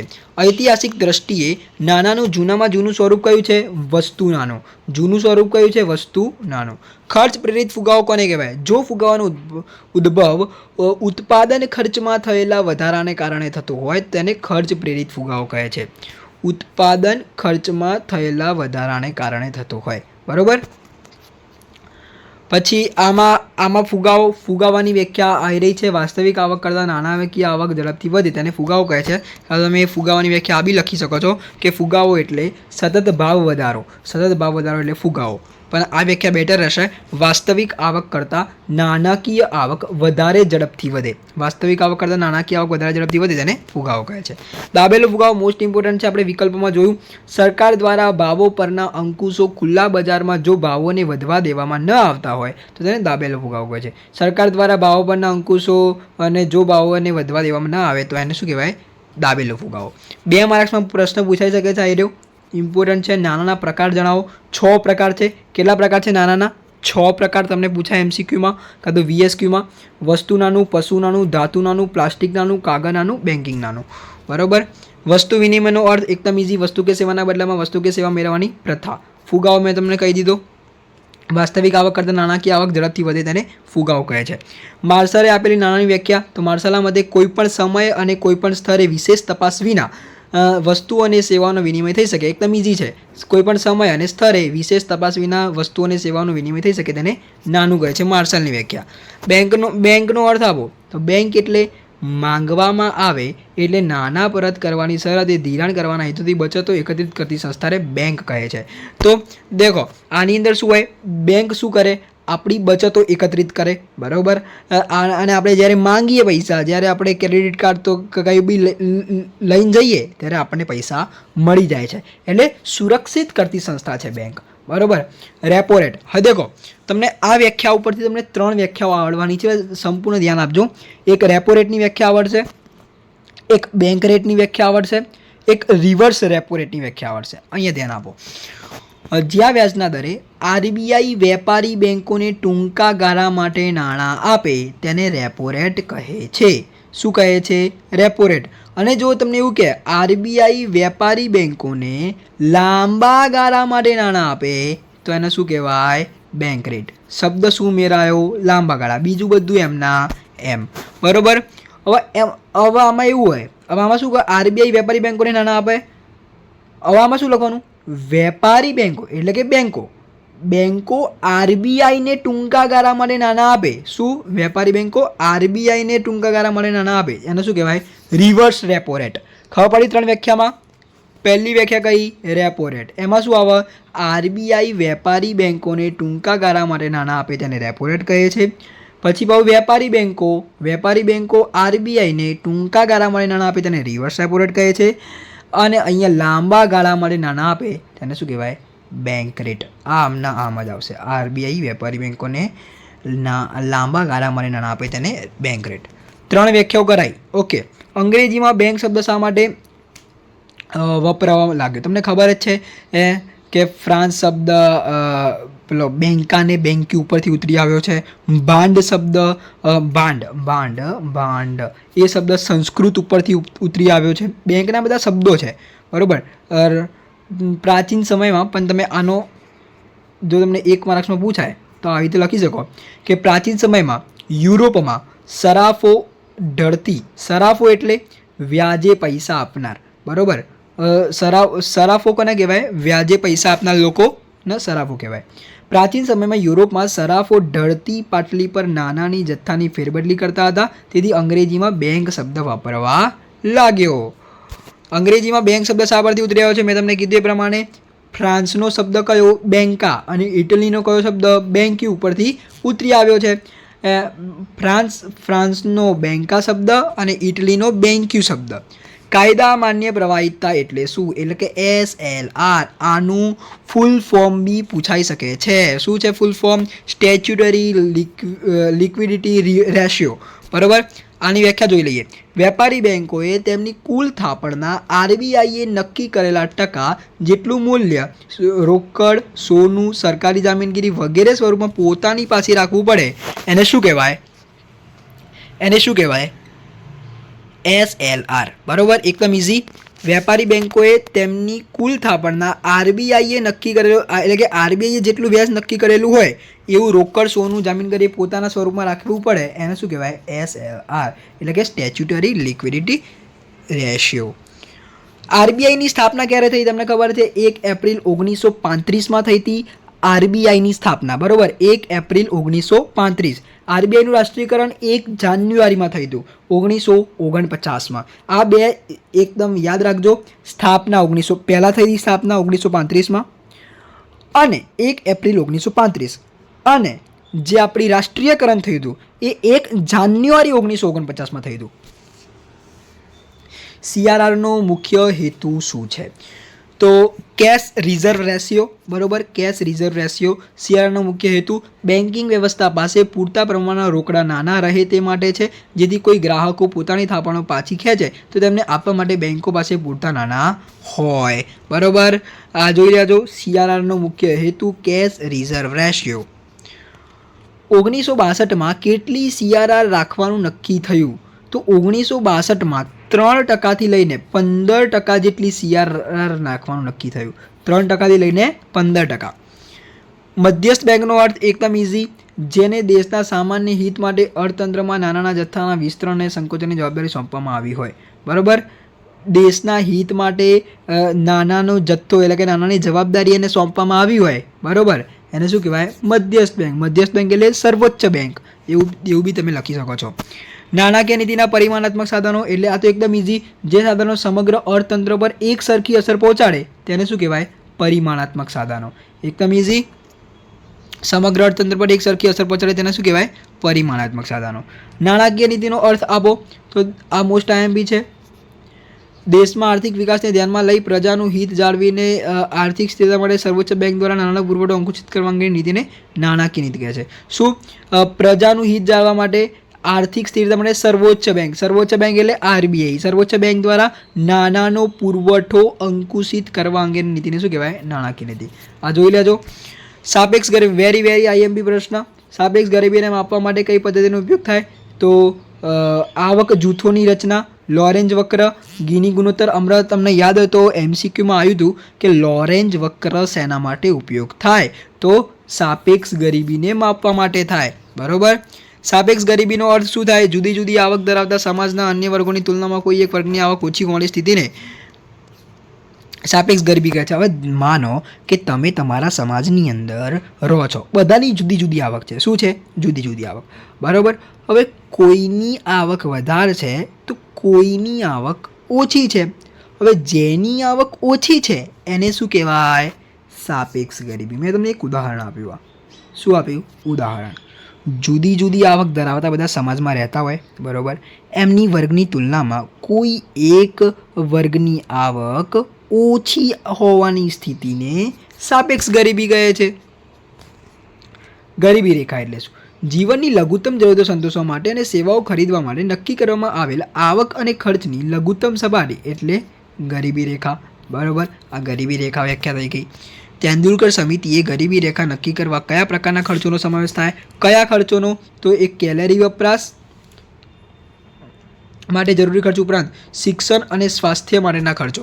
એટલે આમાં 3 ખર્ચો આવશે. એક તો કેલેરી આવશે, એક શિક્ષણ આવશે અને એક સ્વાસ્થ્ય આવશે. 3 ખર્ચો. તમારે એકદમ સાદી ભાષામાં, સિમ્પલ ભાષામાં લખવું હોય તો 3 ખર્ચ: કેલેરી, શિક્ષણ, સ્વાસ્થ્ય. તેંડુલકર સમિતિએ ગરીબી રેખા નક્કી કરવા કેલેરી, શિક્ષણ અને સ્વાસ્થ્યના ખર્ચોનો સમાવેશ કરવામાં આવ્યો છે. હવે જુઓ, 1 એપ્રિલ 1999થી IRDP અને તેની સાથે સંકળાયેલી યોજના ભેગી કરી શું નામ આપવામાં આવ્યું? તો 1999થી IRDPનું નામ બદલી નાખ્યું. શું કરી નાખ્યું? SGSY, એટલે કે સ્વર્ણ જયંતી ગ્રામ સ્વરોજગાર યોજના. તો IRDPનું ફૂલ ફોર્મ શું થાય? તમને એવું થાય, ઇન્ટિગ્રેટેડ રૂરલ ડેવલપમેન્ટ પ્રોગ્રામ. અને IRDP ક્યારે શરૂ થઈ હતી? 1980થી શરૂ થઈ હતી. તમને પૂછાય IRDP ક્યારે શરૂ થઈ, એટલે કે આ પ્રોગ્રામ ક્યારે શરૂ થયો, integrated rural programme development programme યોજના? તો આ જે છે 1980થી શરૂઆત થઈ હતી. બરાબર, હું તમને ફરીથી કહી દઉં, ઇન્ટિગ્રેટેડ રૂરલ ડેવલપમેન્ટ પ્રોગ્રામ, આ ફૂલ ફોર્મ છે IRDP, પૂછાય છે. અને આનું નામ ચેન્જ ક્યારે કરવામાં આવ્યું? 1 એપ્રિલ 1999માં. IRDPની જગ્યાએ SGSY, સ્વર્ણ જયંતી ગ્રામ સ્વરોજગાર યોજના. કેટલા બધા પ્રશ્ન બની ગયા આમાંથી. IRDPનું ફૂલ ફોર્મ ખબર પડી ગઈ. IRDP ક્યારે શરૂઆત થઈ હતી? 1980માં. IRDPનું નામ ક્યારે બદલ્યું? ઓકે. અપેક્ષિત આયુષ્ય એટલે શું? નવું જન્મેલું બાળક સરેરાશ કેટલા વર્ષ જીવશે તેની અપેક્ષાએ અપેક્ષિત આયુષ્ય કહે છે. એકદમ ઇઝી. અસંગઠિત ક્ષેત્રમાં કોનો સમાવેશ કરવામાં આવે છે? તો અસંગઠિત ક્ષેત્રમાં શાકભાજી વેચનારા, બાંધકામ ક્ષેત્રના મજૂરો, ખેત મજૂરો, હાથ લારી ચલાવનારા વગેરેનો સમાવેશ થાય છે. જોઈ લેજો, અસંગઠિત ક્ષેત્રમાં કોનો સમાવેશ થાય છે? શાકભાજી વેચનારા, મજૂરો, ખેત મજૂરો, હાથ લારી ચલાવનારા. વિશ્વ બેંકની માહિતી મુજબ સાક્ષર કોને કહેવાય? સાક્ષર કોને કહેવાય?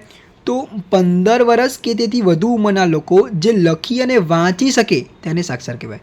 15 વર્ષ કે તેથી વધુ ઉંમરના વ્યક્તિઓ લખી કે વાંચી શકે તેને શું કહેવાય? સાક્ષર. એકદમ ઇઝી.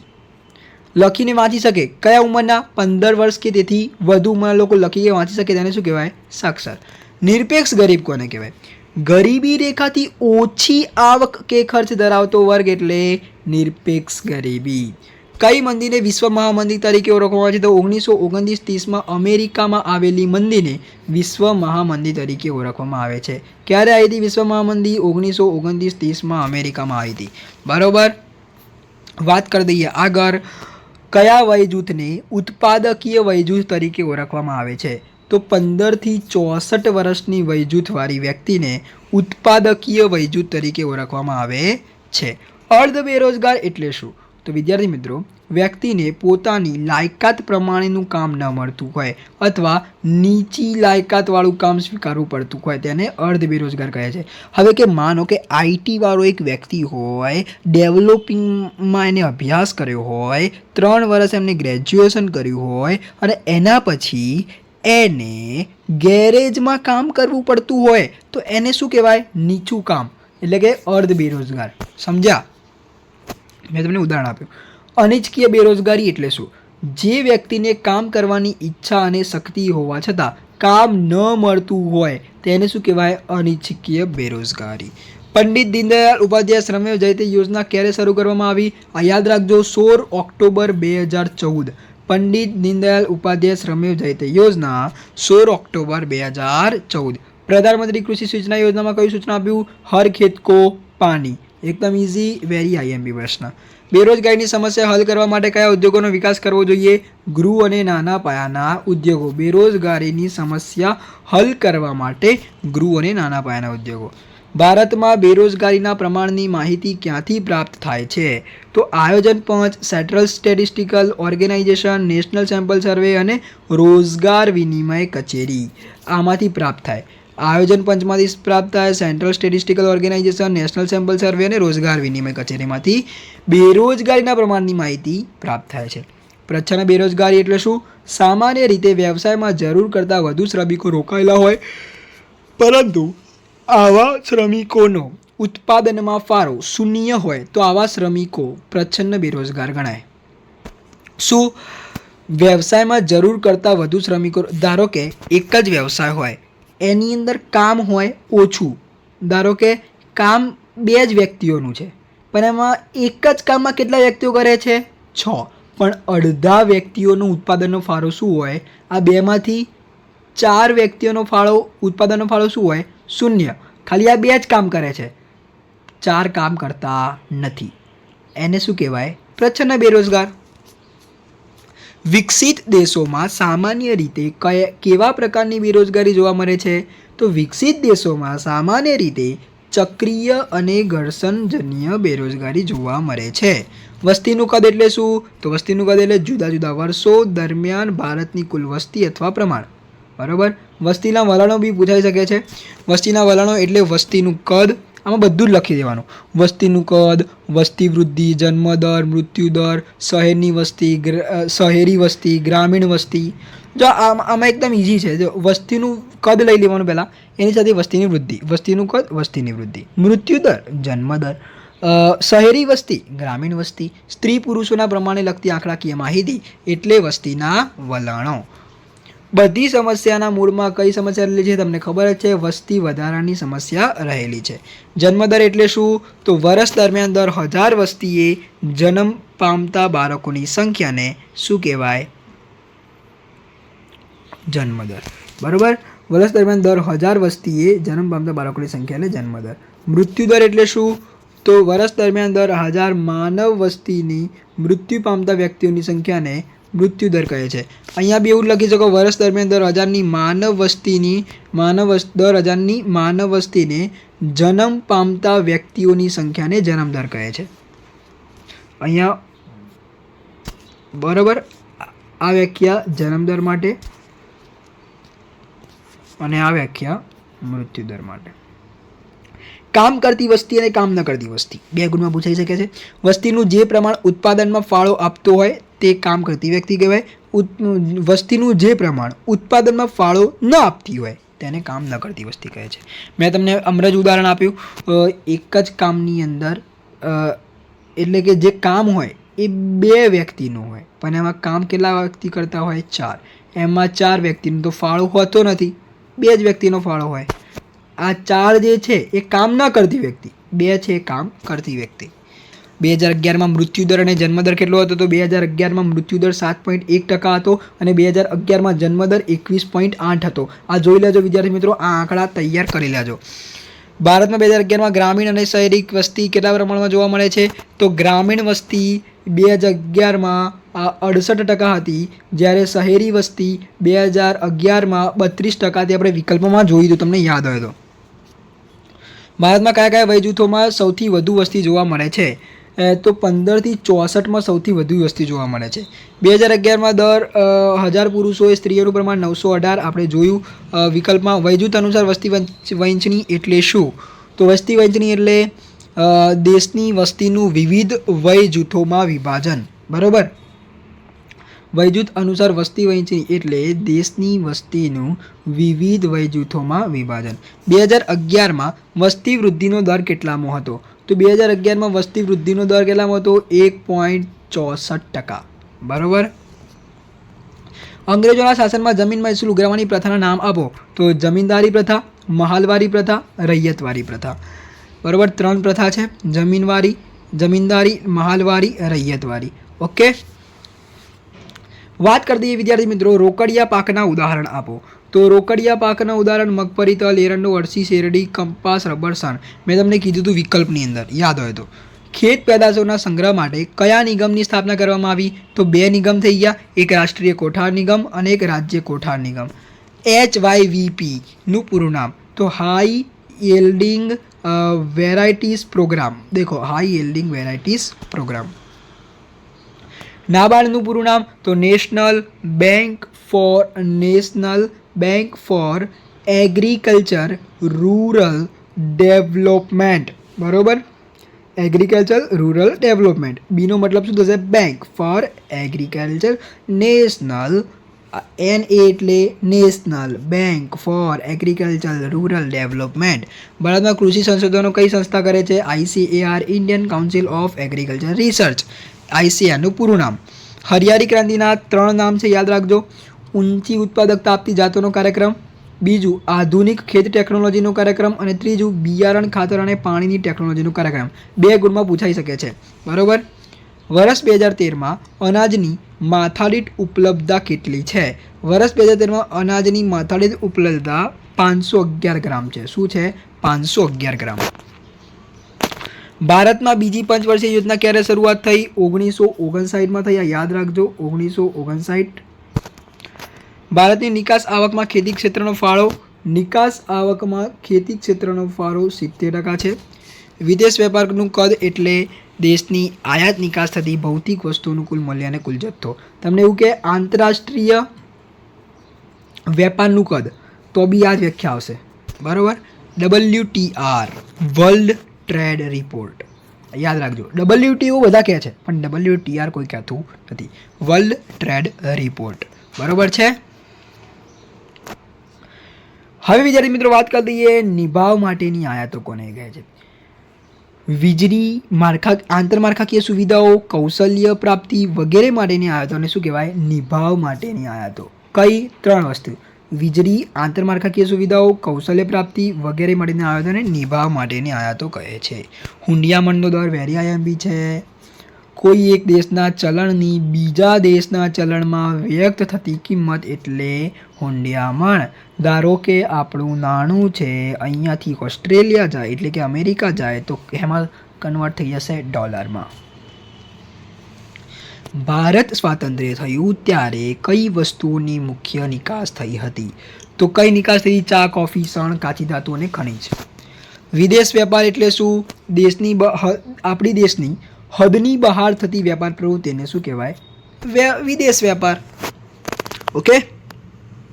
તો વિદ્યાર્થી મિત્રો, હજુ સુધી તમે લાઇક ના કરી હોય આપણા વિડીયોને તો લાઇક કરી દેજો. ચેનલની અંદર નવા ચેનલને સબસ્ક્રાઈબ કરી દેજો. આ બધું તમારી જ માટે છે. બરાબર. હું આટલી બધી મહેનત કરતો હોય અને તમે વિડીયોને શેર ના કરો, તમે સપોર્ટ ના કરો તો મજા આવે? તમે જ કહો મજા આવે? તમે મારી જગ્યાએ રહો. ઓકે. અને પછી તમે વિઝ્યુલાઇઝ કરો. ઓકે. સ્ક્રીનશોટ પાડતા રહેજો અને તમે તમારી તૈયારીને મજબૂત બનાવતા રહેજો. ઓકે. આટલું બધું કન્ટેન્ટ હું તમને ફ્રીની અંદર આપી શકતો હોય તો તમે એક લાઇક ના કરી શકો યાર. લાઇક કરી દો. વિદેશ વેપારનું સ્વરૂપ એટલે શું? તો વિદેશ વેપારનું સ્વરૂપ એટલે વેપાર પ્રવૃત્તિની એવી વિશિષ્ટ બાબતો અને પાસાઓ જે તેને આંતરિક વેપારની પ્રવૃત્તિથી જુદી પાડે અને તેને અલગ ઓળખ આપે. ઓકે. વિદેશ વેપારનું સ્વરૂપ એટલે કેવી વિશિષ્ટ બાબતો? વ્યાપાર પ્રવૃત્તિની એવી વિશિષ્ટ બાબતો અને પાસાઓ જે તેને આંતરિક વેપારની પ્રવૃત્તિથી જુદી પાડે.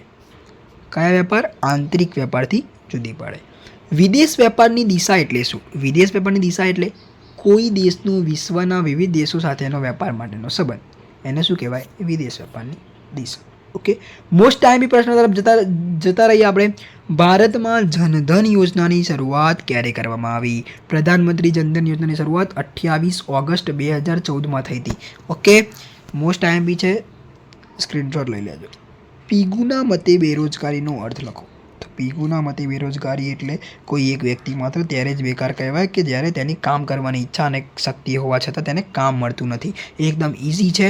ટચુકડા ઉદ્યોગો, એમાં આપણે વિકલ્પમાં બહુ બધું સોલ્વ કર્યું. ટચુકડા ઉદ્યોગોની મર્યાદા કેટલી છે? 25 લાખ. બધામાં શું લખતા હતા? 25 લાખ. બસ વ્યાખ્યામાં આ જ લખવાનું છે. જે ઉદ્યોગોમાં 25 લાખની મૂડી રોકાણની મર્યાદામાં ચાલતા હોય તેને શું કહેવાય? ટચુકડા ઉદ્યોગો. કાં તો જે ઉદ્યોગોમાં 25 લાખની મૂડી રોકાણ મર્યાદામાં ચાલતા હોય અને સંપૂર્ણ શ્રમ પ્રધાન ઉત્પાદન પદ્ધતિ દ્વારા ચાલતા હોય. તમને એવું કે ટચુકડા ઉદ્યોગોમાં કઈ ઉત્પાદન પદ્ધતિનો ઉપયોગ કરવામાં આવે છે? તો શ્રમ પ્રધાન ઉત્પાદન પદ્ધતિ. મેં તમને 2 વિકલ્પો કહી દીધા, એટલે કે 3. આની અંદરથી મેં તમને 3 પ્રશ્ન કાઢી આપ્યા ટચુકડા ઉદ્યોગોમાંથી. એક તો 25 લાખની મૂડીરોકાણવાળું, બીજું વ્યાખ્યા, અને ત્રીજું કઈ ઉત્પાદન પદ્ધતિનો ઉપયોગ થાય છે ટચુકડા ઉદ્યોગોમાં? તો શ્રમ પ્રધાન ઉત્પાદન પદ્ધતિ. ઓકે. WHOના મતે આરોગ્યનો અર્થ આપો. WHOના મતે આરોગ્યનો અર્થ માણસના ભૌતિક, માનસિક અને સામાજિક કલ્યાણને આરોગ્ય કહી શકાય. એકદમ ઇઝી. વાત કરી દઈએ આગળ. આલેખ દોરવા અને સમજવા માટે શેનું જ્ઞાન જરૂરી છે? આંકડાશાસ્ત્રનું જ્ઞાન જરૂરી છે. CORE centralised online real time exchange. Centralised online real time exchange. ભારતમાં જોવા મળતી બેરોજગારી કયા સ્વરૂપનું હોય છે? તો માળખાગત. ભારતમાં જોવા મળતી બેરોજગારી કેવી હોય? માળખાગત. મૃત્યુદર શોધવાનું સૂત્ર મોસ્ટ આઈએમપી. મૃત્યુદર 1 વર્ષ દરમિયાન મૃત્યુ પામતા માણસોની સંખ્યા ભાગ્યા કુલ વસ્તી ગુણ્યા 100. અહીંયા ગુણ્યા 100 આવશે. બરાબર. ગૃહ ઉદ્યોગ એટલે શું? તો આના ઉદાહરણ પહેલાં જોઈ લો. ઉદાહરણ તરીકે ખાખરા આવશે, ખાખરા, અગરબત્તી. કાં તો તમને એવું બી પૂછી શકે અગરબત્તી એ કયા ઉદ્યોગનું ઉદાહરણ છે, કાં તો ખાખરા એ કયા ઉદ્યોગનું ઉદાહરણ છે. તો શું આવશે? ગૃહ ઉદ્યોગ. હવે એની વ્યાખ્યા જોઈ લઈએ. મુખ્યત્વે કુટુંબના સભ્યો દ્વારા સાદા ઓજારો વડે વીજળી અને યંત્રોનો ઉપયોગ કર્યા સિવાય નૈવત મૂડીરોકાણ વડે ચાલતા ઉદ્યોગોને ગૃહ ઉદ્યોગ કહે છે.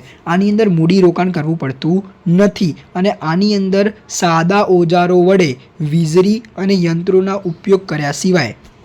બરાબર, એકદમ ઇઝી છે. આમાં કોઈ ટેકનિકલ સાધનો એટલે કે વીજળી અને યંત્રોનો ઉપયોગ કરવો પડતો નથી, મૂડીરોકાણ કરવું પડતું નથી. એના વગર ચાલે એવા ઉદ્યોગો એટલે ગૃહ ઉદ્યોગો. માનવ મૂડીરોકાણ એટલે શું? એકદમ મોસ્ટ આઈએમપી. માનવીની શારીરિક અને માનસિક શક્તિઓના વિકાસ માટે શિક્ષણ, આરોગ્ય અને તાલીમ પાછળ કરવામાં આવતા ખર્ચને મૂડીરોકાણ કહે છે. બરાબર, યાદ રાખજો વિદ્યાર્થી મિત્રો.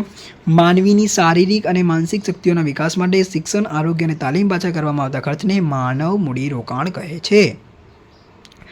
જ્યારે માહિતીને સતત આવૃત્તિમાં દર્શાવી હોય ત્યારે શું દોરવામાં આવે છે? સતત આવૃત્તિમાં એટલે આલેખ. બરાબર, આ એકદમ ટ્વિસ્ટ પ્રશ્ન કરેલો છે. સતત એટલે આલેખ, અસતત એટલે આકૃતિ. વિશ્વમાં સૌપ્રથમ સ્થપાયેલ બેંકનું નામ તમને ખબર જ છે. વિશ્વમાં સૌપ્રથમ સ્થપાયેલ બેંકનું નામ બેંક ઓફ બાર્સિલોના. ક્યાં સ્થપાઈ હતી? 1401માં. ક્યારે સ્થપાઈ હતી? 1401માં. તો ક્યાં સ્થપાઈ હતી? સ્પેનમાં. મેં તમને બધું કહી દીધું. બરાબર. વિકલ્પોમાં રોકડિયા પાકના ઉદાહરણ જોઈ લીધા. તેલીબિયા, મગફળી, શણ, રબર, કપાસ. પણ એટલે શું? જે પાકનું ઉત્પાદન મુખ્યત્વે આવક સર્જન માટે કરવામાં આવતું હોય. શું? આવક સર્જન માટે કરવામાં આવતું હોય તેને રોકડિયો પાક કહે છે. લેણદેણની તુલનામાં પુરાંત છે એમ સાથે કહી શકાય. એકદમ ઇઝી છે. જમા બાજુનો સરવાળો ઉધાર બાજુના સરવાળા કરતાં વધુ હોય એને શું કહેવાય? પુરાંત. બરાબર, જમા બાજુનો સરવાળો ઉધાર બાજુના સરવાળા કરતાં વધુ તેને પુરાંત કહેવાય. ક્રિપ્ટો એ કયા પ્રકારના ઉદ્યોગનું ઉદાહરણ છે? સહકારી ક્ષેત્રના ઉદ્યોગ છે. પછી તમને આને બદલે એવું બી કે ટ્રાન્સપોર્ટ એ કયા પ્રકારના, તમે કન્ફ્યુઝ થઈ જાઓ, પણ ટ્રાન્સપોર્ટ જે છે એ બી આ જ છે. સહકારી ક્ષેત્રના ઉદ્યોગના 2 ઉદાહરણો. કયા? સહકારી ક્ષેત્રના ઉદ્યોગના કયા 2 ઉદાહરણો? એક તો આઈડી ક્રિપ્ટો અને ટ્રાન્સપોર્ટ. ઓકે, હું તમને આની સાથે સાથે બહુ બધું જ્ઞાન આપતો જાઉં છું, બહુ બધા MCQ, બહુ બધા VSQ સોલ્વ કરાવતો જાઉં છું. લાઇક કરતા રહેજો. ઓકે, વાત કરી લઈએ આગળ. નાણાકીય નીતિના ગુણાત્મક સાધનો. હવે બધા એવું લખતા હોય કે આપણા પરિમાણાત્મક સાધનોમાં શું લખ્યું? અર્થતંત્રની સીધી દેખરેખ હેઠળ ચાલતા સાધનને ગુણાત્મક સાધનો કહે છે. આ લોકો શું કરે કે અર્થતંત્રની સીધી દેખરેખ ન હોય એને શું કહેવાય? ગુણાત્મક સાધનો. પણ આ વ્યાખ્યા લખજો, આ સાચી પડશે. 110% સાચી વ્યાખ્યા છે આ. 100%. નાણાકીય નીતિના ગુણાત્મક સાધનો એટલે જરૂરી ક્ષેત્રો માટે જ તર્કપૂર્વક વપરાતા સાધનો. એવા સાધનો કે જરૂરી ક્ષેત્રો માટે જ વપરાય, બધા ક્ષેત્રો માટે વપરાતા નથી. ONGCનું પૂરું નામ મેં તમને કઈ થાક્યો? Oil and natural gas corporation. બરાબર. વિશ્વ વસ્તીમાં ભારતનો ક્રમ કેટલો છે? બીજો તમારે લખવાનું, આપણી ચોપડીના આધારે લખવાનું. ભલે અત્યારે પહેલો થઈ ગયો, આપણે લખવાનું છે બીજો.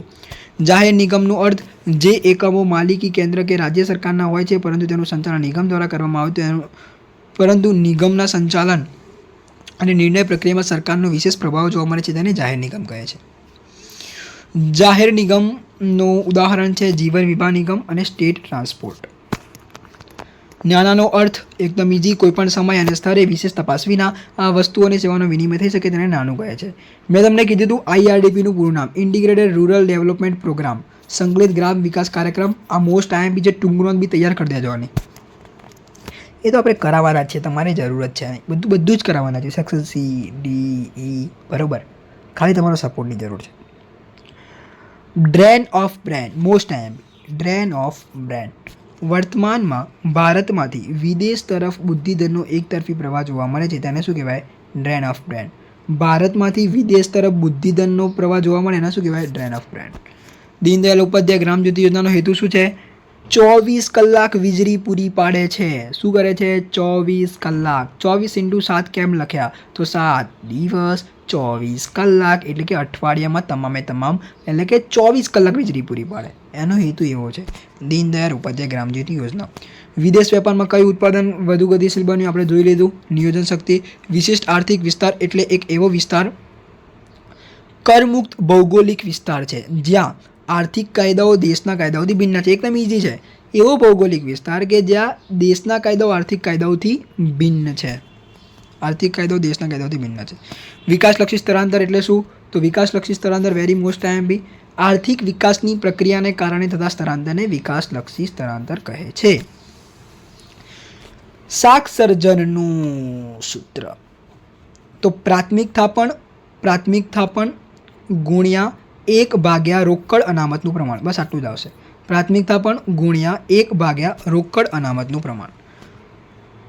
મનરેગાનું પૂરું નામ તો Mahatma Gandhi national rural employment guarantee act. Mahatma Gandhi national rural employment guarantee act. શહેરીકરણ એટલે શું? તો ગ્રામ્ય વિસ્તારમાંથી શહેરી વિસ્તારમાં વસ્તીના સ્થળાંતરને શહેરીકરણ કહે છે. એકદમ ઇઝી ભાષામાં તમે લખી શકો છો. માનવ વિકાસના આંકમાં કયા પરિબળોને આવરી લેવામાં આવ્યા છે? કયા પરિબળોને આવરી લેવામાં આવ્યા છે? તો અપેક્ષિત આયુષ્ય, શિક્ષણ અને જીવન ધોરણ. 3 પરિબળો.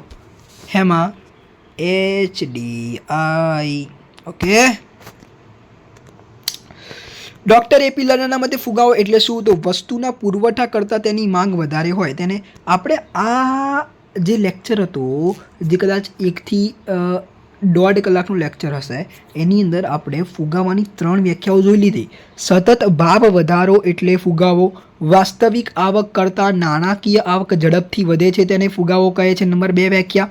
નંબર 3 વ્યાખ્યા વસ્તુના પુરવઠા કરતાં તેની માંગ વધારે હોય તેને ફુગાવો કહે છે. ડૉક્ટર એપી લર્નરના મતે ફુગાવો. ચક્રીય બેરોજગારી એટલે શું? અર્થતંત્રમાં બજારના ફેરફારો કે તેજી મંદીના પ્રભાવોને કારણે સર્જાતી બેરોજગારીને ચક્રીય બેરોજગારી કહે છે. નાના પાયાના ઉદ્યોગો તમને ખબર જ છે કઈ ઉત્પાદન શ્રમ પ્રધાન ઉત્પાદન પદ્ધતિનો ઉપયોગ કરે છે. અર્ધ તૈયાર વસ્તુઓના ઉદ્યોગોનું ઉદાહરણ આપો તો સૂતર, પતરા, સ્પેર પાર્ટ્સ. બરાબર. આ બધા શું છે? અર્ધ તૈયાર. વૃત્તાંશ મેં તમને કીધું હતું વૃત્તાંશ શોધવાનું સૂત્ર આપણે લઈશું પેટા મૂલ્ય ભાગ્યા કુલ મૂલ્ય ગુણ્યા 360. બરાબર. મેં તમને કીધું હતું કે કુલ માહિતી હોય એના પેટા વિભાગ હોય એને શું કહેવાય? વૃત્તાંશ આકૃતિ. પ્રધાનમંત્રી જનધન યોજના આવી ગયું, ફરીથી આવ્યું. બરાબર. 2014. બેરોજગારી એટલે શું? આ બી આવી ગયું. વ્યક્તિની કામ કરવાની ઈચ્છા શક્તિ તૈયારી હોવા છતાં તેને કામ ન મળતું હોય. ભારતમાં છેલ્લી વસ્તી ગણતરી 2011માં થઈ હતી ચોપડીના હિસાબથી. બરાબર. કોલસા દ્વારા મળતી વીજળી કયા નામે ઓળખાય છે?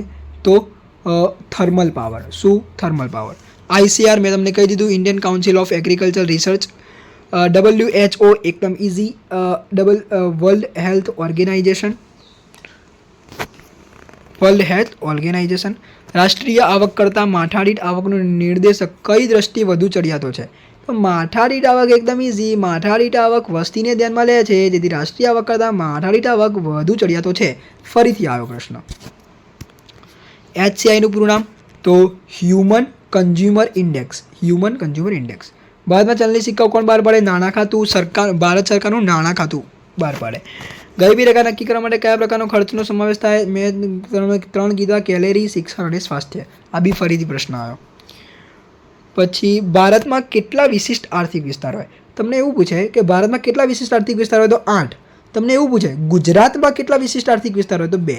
ગુજરાતમાં 2 અને ભારતમાં 8. ખાતાકીય ઉદ્યોગ એટલે શું? તમને એકદમ ઇઝી વ્યાખ્યા આપું ખાતાકીય ઉદ્યોગની.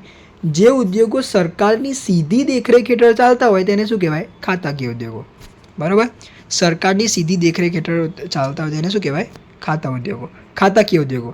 અને એના ઉદાહરણ શું છે? રેલવે ખાતું, ટપાલ ખાતું. આ કોના ઉદાહરણ છે? ખાતાકીય ઉદ્યોગના.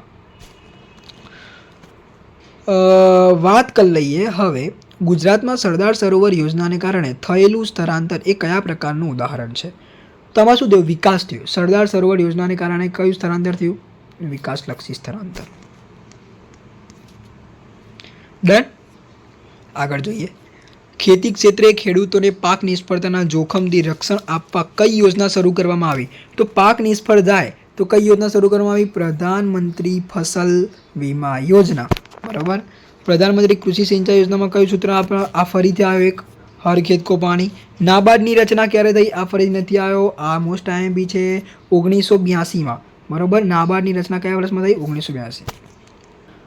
તો એક બોર્ડની પરીક્ષા થઈ હતી, એની અંદર બધાને ઇઝી પેપર લાગતું હતું, એટલે કે સેક્શન બધા ઇઝી જ પ્રશ્નો હતા, પણ એક પ્રશ્ન આવી ગયો વિકાસલક્ષી આયાત એટલે શું?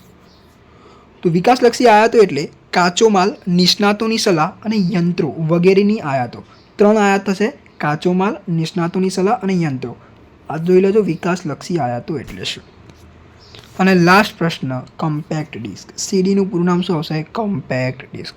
તો વિદ્યાર્થી મિત્રો, આ વિડીયો તમને કેટલો હેલ્પફુલ થયો નીચે કોમેન્ટમાં જણાવો, અને જ્યારે તમે પરીક્ષા આપીને આવો ત્યારે વિડીયોને કોમેન્ટમાં જરૂરથી લખજો કે આપણી જે મેં તમને કરાવ્યું આ કોમર્સ ક્રેકર રિવિઝનની સિરીઝ તમને કેટલી મદદરૂપ થાય છે. એ લાઇક કરજો, ચેનલને સબસ્ક્રાઈબ કરજો. મળીશું નેક્સ્ટ વિડીયોમાં એક નવા વિડીયો સાથે. આપણે કાલે સવારે 9 વાગે ફરીથી મળીશું સેક્શન CTE સાથે. ઓકે, મળીએ નેક્સ્ટ વિડીયોમાં. ત્યાં સુધી good bye, take care, all the best.